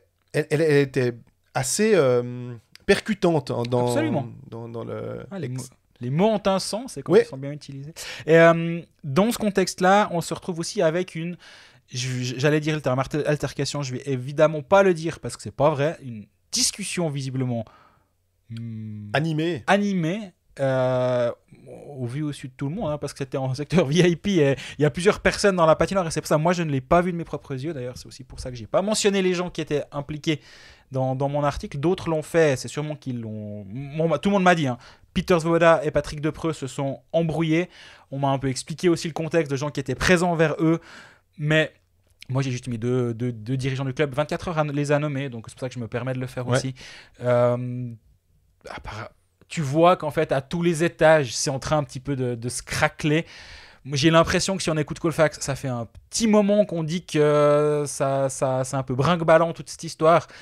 Bah, là, j'ai vraiment l'impression que c'est en train de sortir, quoi. Et que le socle se fissure, c'était un peu... Mais parce que ça fait maintenant, depuis 2020 ou 2019, que Peter Svoboda a repris le... J'ai une conférence de presse en 2020, juste au sortir de la pandémie, on va dire, où on avait le droit de nouveau d'être dans des endroits. Mais il était peut-être même déjà présent depuis un petit moment. C'est là qu'il a pris les rênes, mais qu'il était déjà là avant. Et qu'il est vraiment directeur des opérations. Ok, on peut quand même faire une sorte de bilan maintenant. Et que ce bilan, il n'est pas bon. Non. Non, quand on dit que c'est, si ce n'est la masse salariale la plus élevée de la Ligue, c'est en tout cas une des très très élevées de la Ligue. Moi, je suis quasi convaincu, mais je n'ai pas la certitude que c'est le plus élevé. Les résultats sont... Mais il n'y a aucun problème, c'est ça. C'est que si c'est la plus élevée, mais que tu es dans les 3 premiers, on dit c'est normal, ils ont de l'argent, donc ils ont les meilleurs, donc ils y arrivent. Et à ce moment-là, on en parlerait. Le seul moment où on en parlerait, c'est pour dire ouais, mais ça, c'est les riches. Enfin, en tout cas, les autres diraient c'est normal qu'ils sont devant, ils ont l'argent et tout. Gandel Lugano, à un moment, ils tuaient le marché aussi. À un certain moment, ils avaient des équipes incroyables et puis ils ont eu gagné des titres. Zurich met beaucoup d'argent aussi. Mais le problème, c'est que Zurich, tu disais 19 buts encaissés en 12 matchs. Puis la saison passée, ils sont finalistes. Donc, ça permet quand même d'accepter plus facilement ce genre de choses en disant on a mis de l'argent, mais on est bien. Ouais. Svoboda, il est franchise owner selon... il est pour ça que depuis 19-20, pardon. Et directeur des opérations hockey depuis 2021. Ouais. Et directeur des opérations hockey, le truc pour lequel on est là, c'est le hockey et pas le PLR. Donc, le hockey, c'est pas satisfaisant. C'est 15 matchs, 15 points et on est obligé de revenir avec ce genre de questions. C'est quoi la solution pour le Lausanne HC actuellement pour que ça fonctionne? Parce que là, j'ai juste fait un petit calcul avant. La place en pré-playoff se négocie à 87 points la saison dernière, avec 1,706 points par match, parce que Lausanne n'avait pas eu... La place en playoff, la 6 et 7. Voilà. 1,706 points par match, ce qui nous mène à 88,7 points pour être qualifié pour... Non, Lausanne ne l'était juste pas. Tu n'es juste pas qualifié, donc tu vises 89 points. Lausanne avec 15 matchs en 15 points, s'ils veulent monter à 89 points, bah, il leur faut 2 points par match. Plus de 2 points par match. Il reste... il faut 2 points par match. Mais on avait vu l'année passée avec Genève, c'était ça aussi, à un moment, eux, ils sont partis un peu plus tard, mais ils avaient réussi à faire du 2 points par match et ça n'avait pas suffi. Ouais, ça implique du 2 points par match jusqu'à la fin de la saison pour Lausanne HC. Et là, on parle d'une qualification par les poils, normalement, pour le top 6. C'est dire à quel point Et on en revient, hein.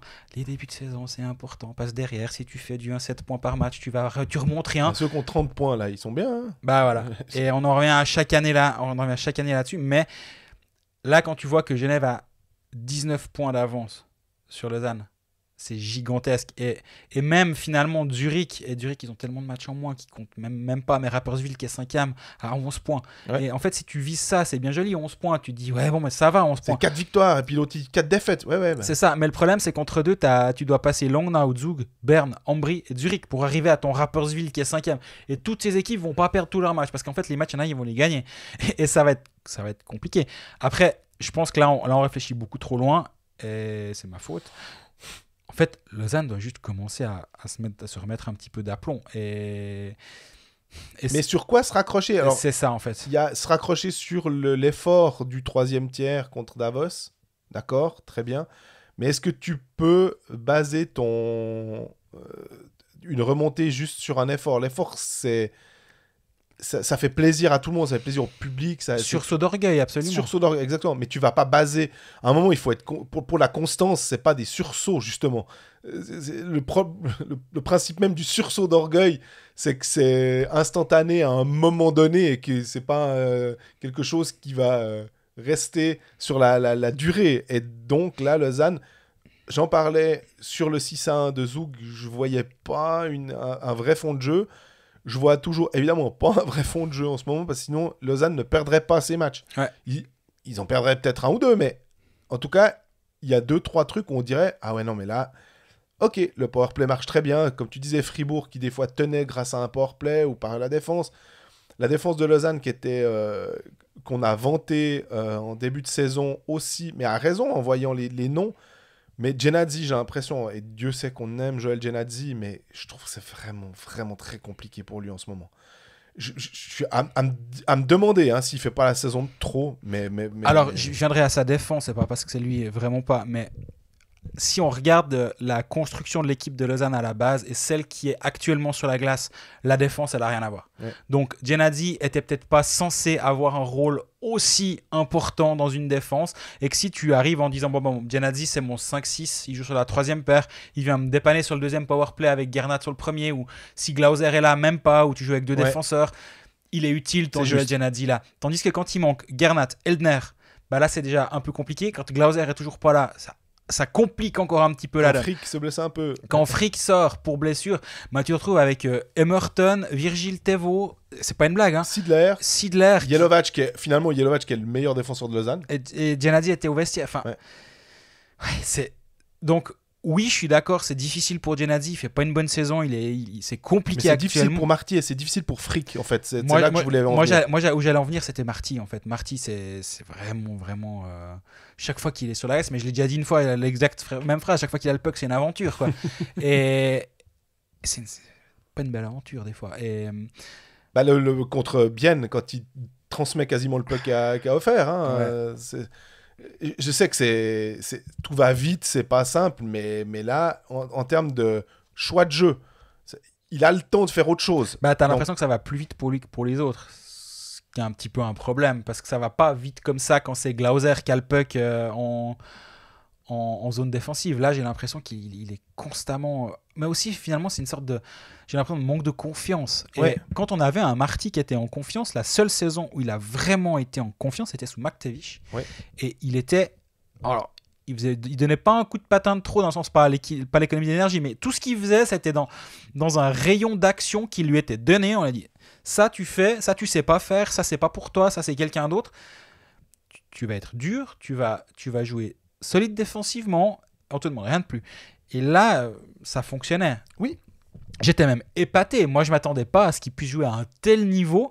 Et je crois qu'on avait dû en parler. Puis tu es là, par rapport à ce qu'il était à Berne, ce qu'il était à Fribourg, pas le même joueur. C'est vraiment un autre joueur. Puis là, c'est pas le même joueur non plus, mais dans une moins bonne image. Parce que ce qu'il était à Bernay, à Fribourg, c'était OK. C'était un bon 7e défenseur. Si c'est ton 6-7, t'es très bien. Si tu dois le faire jouer plus haut, t'es un petit peu moins bien. C'est ce que doit faire Lausanne actuellement. Ils sont vraiment pas bien à ce niveau-là. Et moi, Frick aussi, parce que autant, Marty, tu en attends pas non plus. Comme tu disais, si t'attends de lui qu'il soit 6, 7, 8 comme défenseur, ça va. Frick, c'est un international. C'est un des joueurs. C'est quand même le capitaine de ton club. Absolument. Je trouve que là, il manque de... c'est comme si il était la quintessence même des problèmes du club, c'était Lucas Frick. Il représentait les problèmes que Lausanne a actuellement de fond de jeu qui va pas, il y a du tumulte en truc, donc ça doit se lire sur la glace, puis toi en tant que capitaine, tu dois te faire un peu le lien entre l'entraîneur, mais puis que c'est trop pour lui, puis que déjà c'est pas un gars que tu vois taper du poing sur la table, c'est pas ce qu'il donne comme image. Non, c'est vrai. Extérieurement, et j'ai l'impression que quand on discute avec des anciens joueurs ou des joueurs ou des anciens coéquipiers, super joueurs, mais peut-être pas forcément le prototype même du capitaine. Ce qui est, à part ça, pas facile à trouver, le prototype du capitaine. Parce que des fois, tu as l'impression que c'est un peu... On met le C à quelqu'un... c'est toi qui es là depuis le plus longtemps, mais que c'est pas forcément le vrai capitaine. Il y a peut-être d'autres joueurs dans certains vestiaires qui ne sont pas capitaines, mais qui arrivent à endosser ce rôle de leader. Mais qui est leader à Lausanne en fait, c'est finalement même ça. C'est en faisant cette phrase, je me dis, mais quel est le leader? Kovacs, il marque quelques buts, heureusement. Est-ce que c'est un leader?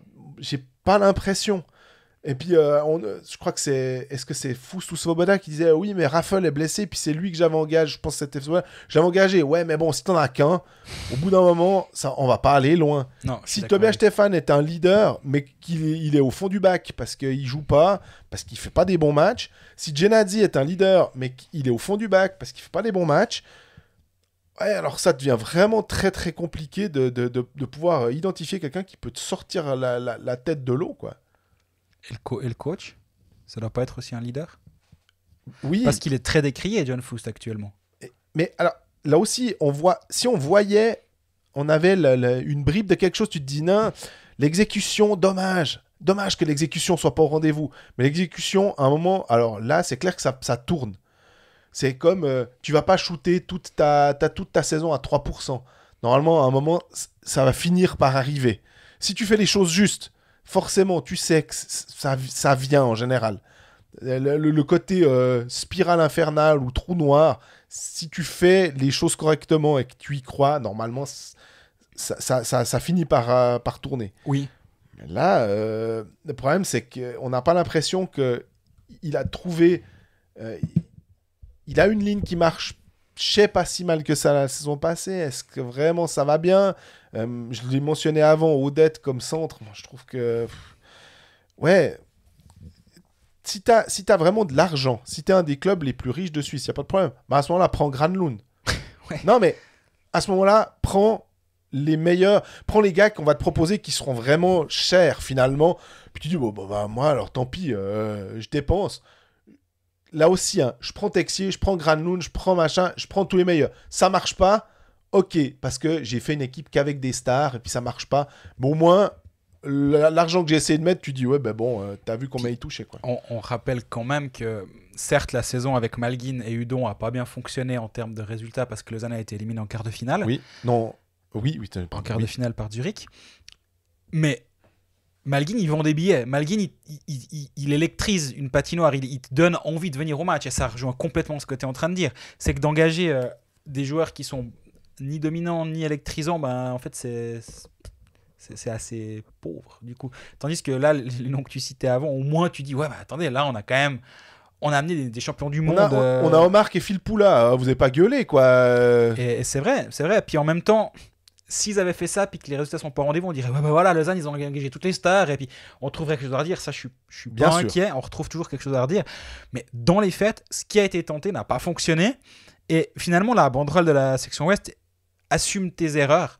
Et c'est vrai que moi, je trouve qu'il y a rarement eu cette... Le mea culpa, hein. mea culpa, de dire, bon, bah, en fait, je suis arrivé en Suisse, j'ai cru que j'allais pouvoir faire le cow-boy et puis que ça allait fonctionner parce que je crois fermement en mes idées et j'ai envie de changer les choses parce que ça, il faut lui laisser. Absolument. On l'a déjà dit 2-3 fois. Les Oui. transferts, les machins, de faire des échanges, de l'aspect on a toujours fait comme ça de la Suisse. Est-ce qu'il l'a sous-estimé en arrivant en se disant ouais, on a toujours fait comme ça, mais en fait, la Suisse, par rapport à certains autres championnats en HL, on n'a pas toujours fait comme ça, on fait autrement et ça marche très bien. Et ben on va faire pareil. Ouais, mais on est en Suisse, puis on a toujours fait comme ça. En fait, on va toujours te ramener à ça. Et c'est pas grave de pas comprendre cette culture finalement du premier coup, puis de se dire bon, bah, alors j'ai cru que, mais je me suis un poil planté. Ben voilà, mea culpa, et puis.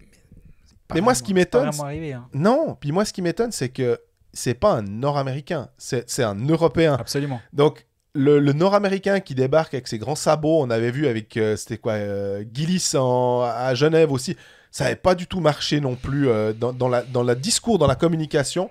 Là, il te parle pas à toi, c'est un fait. C'est d'accord, mais ça, j'accepte complètement avec le temps. Absolument. Mais si la communication, alors, à côté était bonne, finalement, il a un contentieux avec toi, il veut pas te parler, d'accord, mais est-ce que la communication avec les autres est meilleure? Est-ce qu'il va vers les gens, il fait un effort de truc? Non, et s'il le fait, ça va faire fake, en fait. C'est que, à force maintenant, puisqu'on s'est tellement habitué à ce qui est pas, c'est que soit tu le fais naturellement, on se rappelle aussi que Ian Alston avait de la peine, et que même maintenant, à Davos, je pense que c'est pas un truc qu'il aime faire, discuter. Mais par contre, les étrangers qui va sortir Davos va plutôt pas trop mal depuis qu'il est arrivé. Donc, finalement, tu lui en tiens moins rigueur. Bah, c'est absolument exact. On va jamais. Il est pas là pour être sympa à la base. Non. Si il l'est. Moi, je veux pas que ce soit mon pote. Hein, c'est aucun problème. Moi non plus. Non, mais... si il l'est et en plus il est sympa, tu dis. Bah, dis donc, en plus il est sympa, mais il fait du bon boulot. Là, tu dis bon, bah, le boulot, on se pose des questions. Toutes les voix qu'on entend à l'interne actuellement, à l'interne de gens qui y étaient et qui n'y sont plus, à l'externe de gens qui les ont côtoyés, à l'externe des gens qui sont partis, toutes les voix sont unanimes sur le fait que c'est compliqué. Bon, bah, au bout d'un moment, quand tu as un faisceau d'indices aussi grand, bah, c'est qu'il y a un vrai problème. Visiblement, le public commence à l'identifier ou l'identifie depuis un certain temps, mais maintenant, ça devient un peu plus vocal, disons. On se rappelle quand même que Lausanne, c'est un des clubs où la grogne populaire peut avoir un impact. On se rappelle du Kennec dehors, quand on ne savait pas qui était le propriétaire du Lausanne HC. Ouais. C'était une sorte d'éminence grise, mais on savait tous que c'était Kennec et Marcellet qui étaient là derrière. Mais personne ne l'a jamais vraiment dit, mais tout le monde le savait. Bref, ils l'ont fait dégager. À l'époque, il y avait aussi Pierre Egg, j'allais y venir. Dégage. Cette banderole. C'était pas mal. Il faudrait qu'ils soient journalistes, ces gens. Avec les jeux de mots, à mon avis, on pourrait faire quelque chose. Ou qu'on fasse une collaboration. J'écris les banderoles, ou ils me donnent des titres et on fait vice-versa. Ça serait super. Mais blague à part, c'est un club qui, historiquement, les fans ont un poids. Pression populaire. Mais absolument. Dans pression populaire, il y a populaire. Et c'est vraiment... Et s'il se passe exactement la même chose ailleurs, et je pense que je peux mettre tous les autres clubs romans dans le même panier, j'arriverai pas à me dire la pression populaire pourrait avoir un impact. Même à Fribourg, tu penses? Même à Fribourg. Okay. Je vois pas ça comme ça. Je peux me tromper. Populaire, je pense qu'à Fribourg, ça se passerait plutôt le sponsoring. Ouais. Les petits donateurs. Bien, ce sera la même chose. Ouais. Ce sera plutôt cet aspect politico-sportif qui peut avoir un vrai impact. À Lausanne, j'ai l'impression que oui, l'aspect populaire peut peut-être faire changer les choses. Ça ne veut pas dire qu'après-demain, il va prendre ses clics et ses claques et puis s'en aller. Par contre, est-ce qu'il pourrait dire « Bon, ok, je me suis rendu compte que le sportif, je suis un poil planté.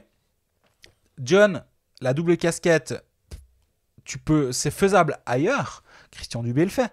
Bon, est-ce que c'est idéal? Je pense qu'on l'a dit, c'est pas idéal. Dubé a dû engager un assistant. Mais si tu flanques un assistant à John Foust, puis Svoboda, il se dit « Ok, moi, je me mets un peu en retraite. De toute façon, toute la constellation Lausanne HC, avec les concerts, avec les différentes entités autour du club, ça va, il ne va pas s'ennuyer. ça peut être une piste de dire ok, je me retire un petit peu du sportif, je reste propriétaire, je reste impliqué, mais le sportif je laisse. Mais je suis pas sûr que ça arrive. Non, parce que et puis on a l'impression qu'il faudrait finalement que la révolution de Palais doit se faire à tous les étages finalement, de dire le directeur des opérations, ok, il fait un pas en arrière, voilà, je reste que propriétaire. Mais le problème c'est que en étant propriétaire minoritaire et en ayant eu du pouvoir, est-ce que tu as envie de venir, s'il dit je me retire, à toi, le nouveau directeur des opérations, ok, de choisir ton staff, ton truc, je te laisse les clés. Il n'y arrivera pas, on a l'impression que s'il était que propriétaire comme Gregory Finger, ça c'est pas un problème, ma foi. Gregory Finger est un propriétaire qui donne de l'argent pour le club, il n'y a aucun souci. Il se dit, moi je ne suis pas compétent pour créer un club de hockey, mais par contre j'ai un copropriétaire minoritaire qui lui a joué et qui a été un grand joueur et qui donc pense qu'il peut savoir, il connaît le hockey, je peux pas dire le contraire, il connaît le hockey. Maintenant, est-ce qu'il connaît tous les rouages du hockey suisse, tout le truc comme ça c'est encore un autre cas. En plus, moi, ce qui me frappe, c'est qu'il a été agent. Il était agent notamment un temps de Denis Malgin, et que, en fait, les joueurs qu'il va chercher, et là, je lui avais posé la question, justement, je lui avais dit, justement, les Granlund, qu'est-ce qu'on avait comme autre, les Lettonen, ces transferts où on se disait, waouh, quand ils venaient de KHL, puis non, je me suis pas intéressé à eux, il y a certains joueurs, ils disaient, non, pas ceux-là. Ok, mais alors à ce moment-là, aussi, quand Stransky marche très très bien, puis qu'il est tchèque, tu te dis, est-ce que... Schlapik et Spacek à Ambry, tu dis, mais attends... Par exemple, Roubec, comme gardien, enfin, je me dis, alors là, tu dois avoir ta connexion pour nous prendre dans le club les meilleurs de ces pays-là. Et Panic, on parlait avec Rask, est-ce que Panic est vraiment des joueurs qui sont venus entre, qu'est-ce qu'on a ? On a Cody Keane, on a Tyler Ennis à Berne. Moi, je vois Tyler Ennis, je me dis, ça a l'air pas mal. Je pense que c'est un joueur qui peut bien s'adapter au championnat de Suisse. Cody Keane, j'ai moins encore le... Grand fan, on ne critiquera pas Cody Keane à ce micro. Rask en tant que centre, des attaquants, il y en a un peu plus. Des défenseurs, certains posaient la question à Marc Gauchi pour remplacer Vatanen. On se faisait la remarque les deux avec Gauchi. Il n'y a personne sur le marché. C'est très, très difficile sur les défenseurs. Par contre, les attaquants, on avait un certain nombre de gars recalés de NHL qui ont la trentaine. Ils ont tous à peu près... Ils sont de 91, 92, tous ceux qui sont venus finalement. Et à une vingtaine de points en NHL. Ils ont connu des saisons à 40 points. Il n'y a pas de problème. Mais Panic, on a un peu l'impression que ça peut être un frolic bis. À cela près qu'il a été signé que jusqu'à la fin de la saison. Tant mieux. Et pas pour 2 ans. Et c'était aussi ça que j'avais dit à Svoboda qui m'a dit « Oh, mais les contrats, ça se recase. » Mais à quel prix ? On l'a déjà dit. On l'a déjà dit à quel prix. Ils ont perdu suffisamment d'argent à tous les coins de rue avec des contrats qui n'ont pas pu être honorés et qui ont été refourgués à gauche et à droite. Et on nous fait chaque fois croire qu'ils gagnent de l'argent, mais au bout d'un moment, il faut arrêter. C'est pas vrai. C'est pas le cas. C'est pas possible surtout. C'est comment tu pourrais gagner de l'argent en faisant des buy-out. À un moment... Ils perdent pas d'argent, non, mais c'était une opération qui... Non, mais c'est allé. Une opération blanche aussi, non ? Grossman, ça leur a coûté 100 000 francs de l'envoyer à Bienne. D'ailleurs, tu parles d'argent. Ça me fait penser que... est-ce qu'il n'y a pas un joueur qui ne joue pas à Lausanne qui est payé par Lausanne ? Oui. Théo Rochette ? Voilà, Théo Rochette est engagé par Lausanne, contrat à Lausanne et ne joue pas pour Lausanne. C'est de l'argent qui est mal investi, encore une fois. C'est plutôt ça, en fait, c'est de dire les contrats comme les gros contrats qui ont été signés avec Michael Hugli, avec Ronald Skennings, la prolongation de contrat de Genadzi aussi, et quand on regarde ces joueurs-là en ce moment, ils n'apportent pas, et ils apportent quasiment rien du tout au club. L'argent, c'est pas nous qui le mettons, donc concrètement, on s'en fiche. Mais c'est juste de se dire, ouais, mais alors à ce moment-là, effectivement, toujours la même chose. Investissez le mieux. Si tu payes un joueur 1 million, plutôt que d'en payer 5 à 200 000 à la rigueur, mais que ces 5 à 200 000 ne t'apportent rien du tout et que celui à 1 million t'apporte un peu quelque chose, c'est plus intéressant d'avoir au moins un joueur qui te fait avancer finalement et qui te fait vendre des maillots comme tu disais avant. Oui, même si l'aspect vente de maillots en Suisse, j'ai l'impression que c'est pas Cristiano Ronaldo, mais oui, il va te vendre des billets. Il va te vendre des billets, il va attirer l'attention sur toi. Quand Denis Malguin était là, il y avait des papiers sur Malguin, sur son association avec Charles Hudon. Moi, j'ai fait une grande interview dans le Matin Dimanche de Denis Malguin avec des photos dans la patinoire. On est venu avec un photographe. Et finalement... C'est que du positif, finalement. C'est ça. Pour l'instant, on n'a pas vu beaucoup d'interviews de je voulais dire Daniel Odette, qui est super, hein, mais il n'y a pas ce joueur-là où tu dis waouh, je vais aller à la patinoire parce que il y a lui. Et si c'est compensé par une équipe qui va gagner ses matchs et du coup c'est égal ce que je viens de dire. Par contre, si en plus tu gagnes pas tes matchs et en plus tu as moins d'arguments d'aller à la patinoire, alors là ça devient vraiment compliqué.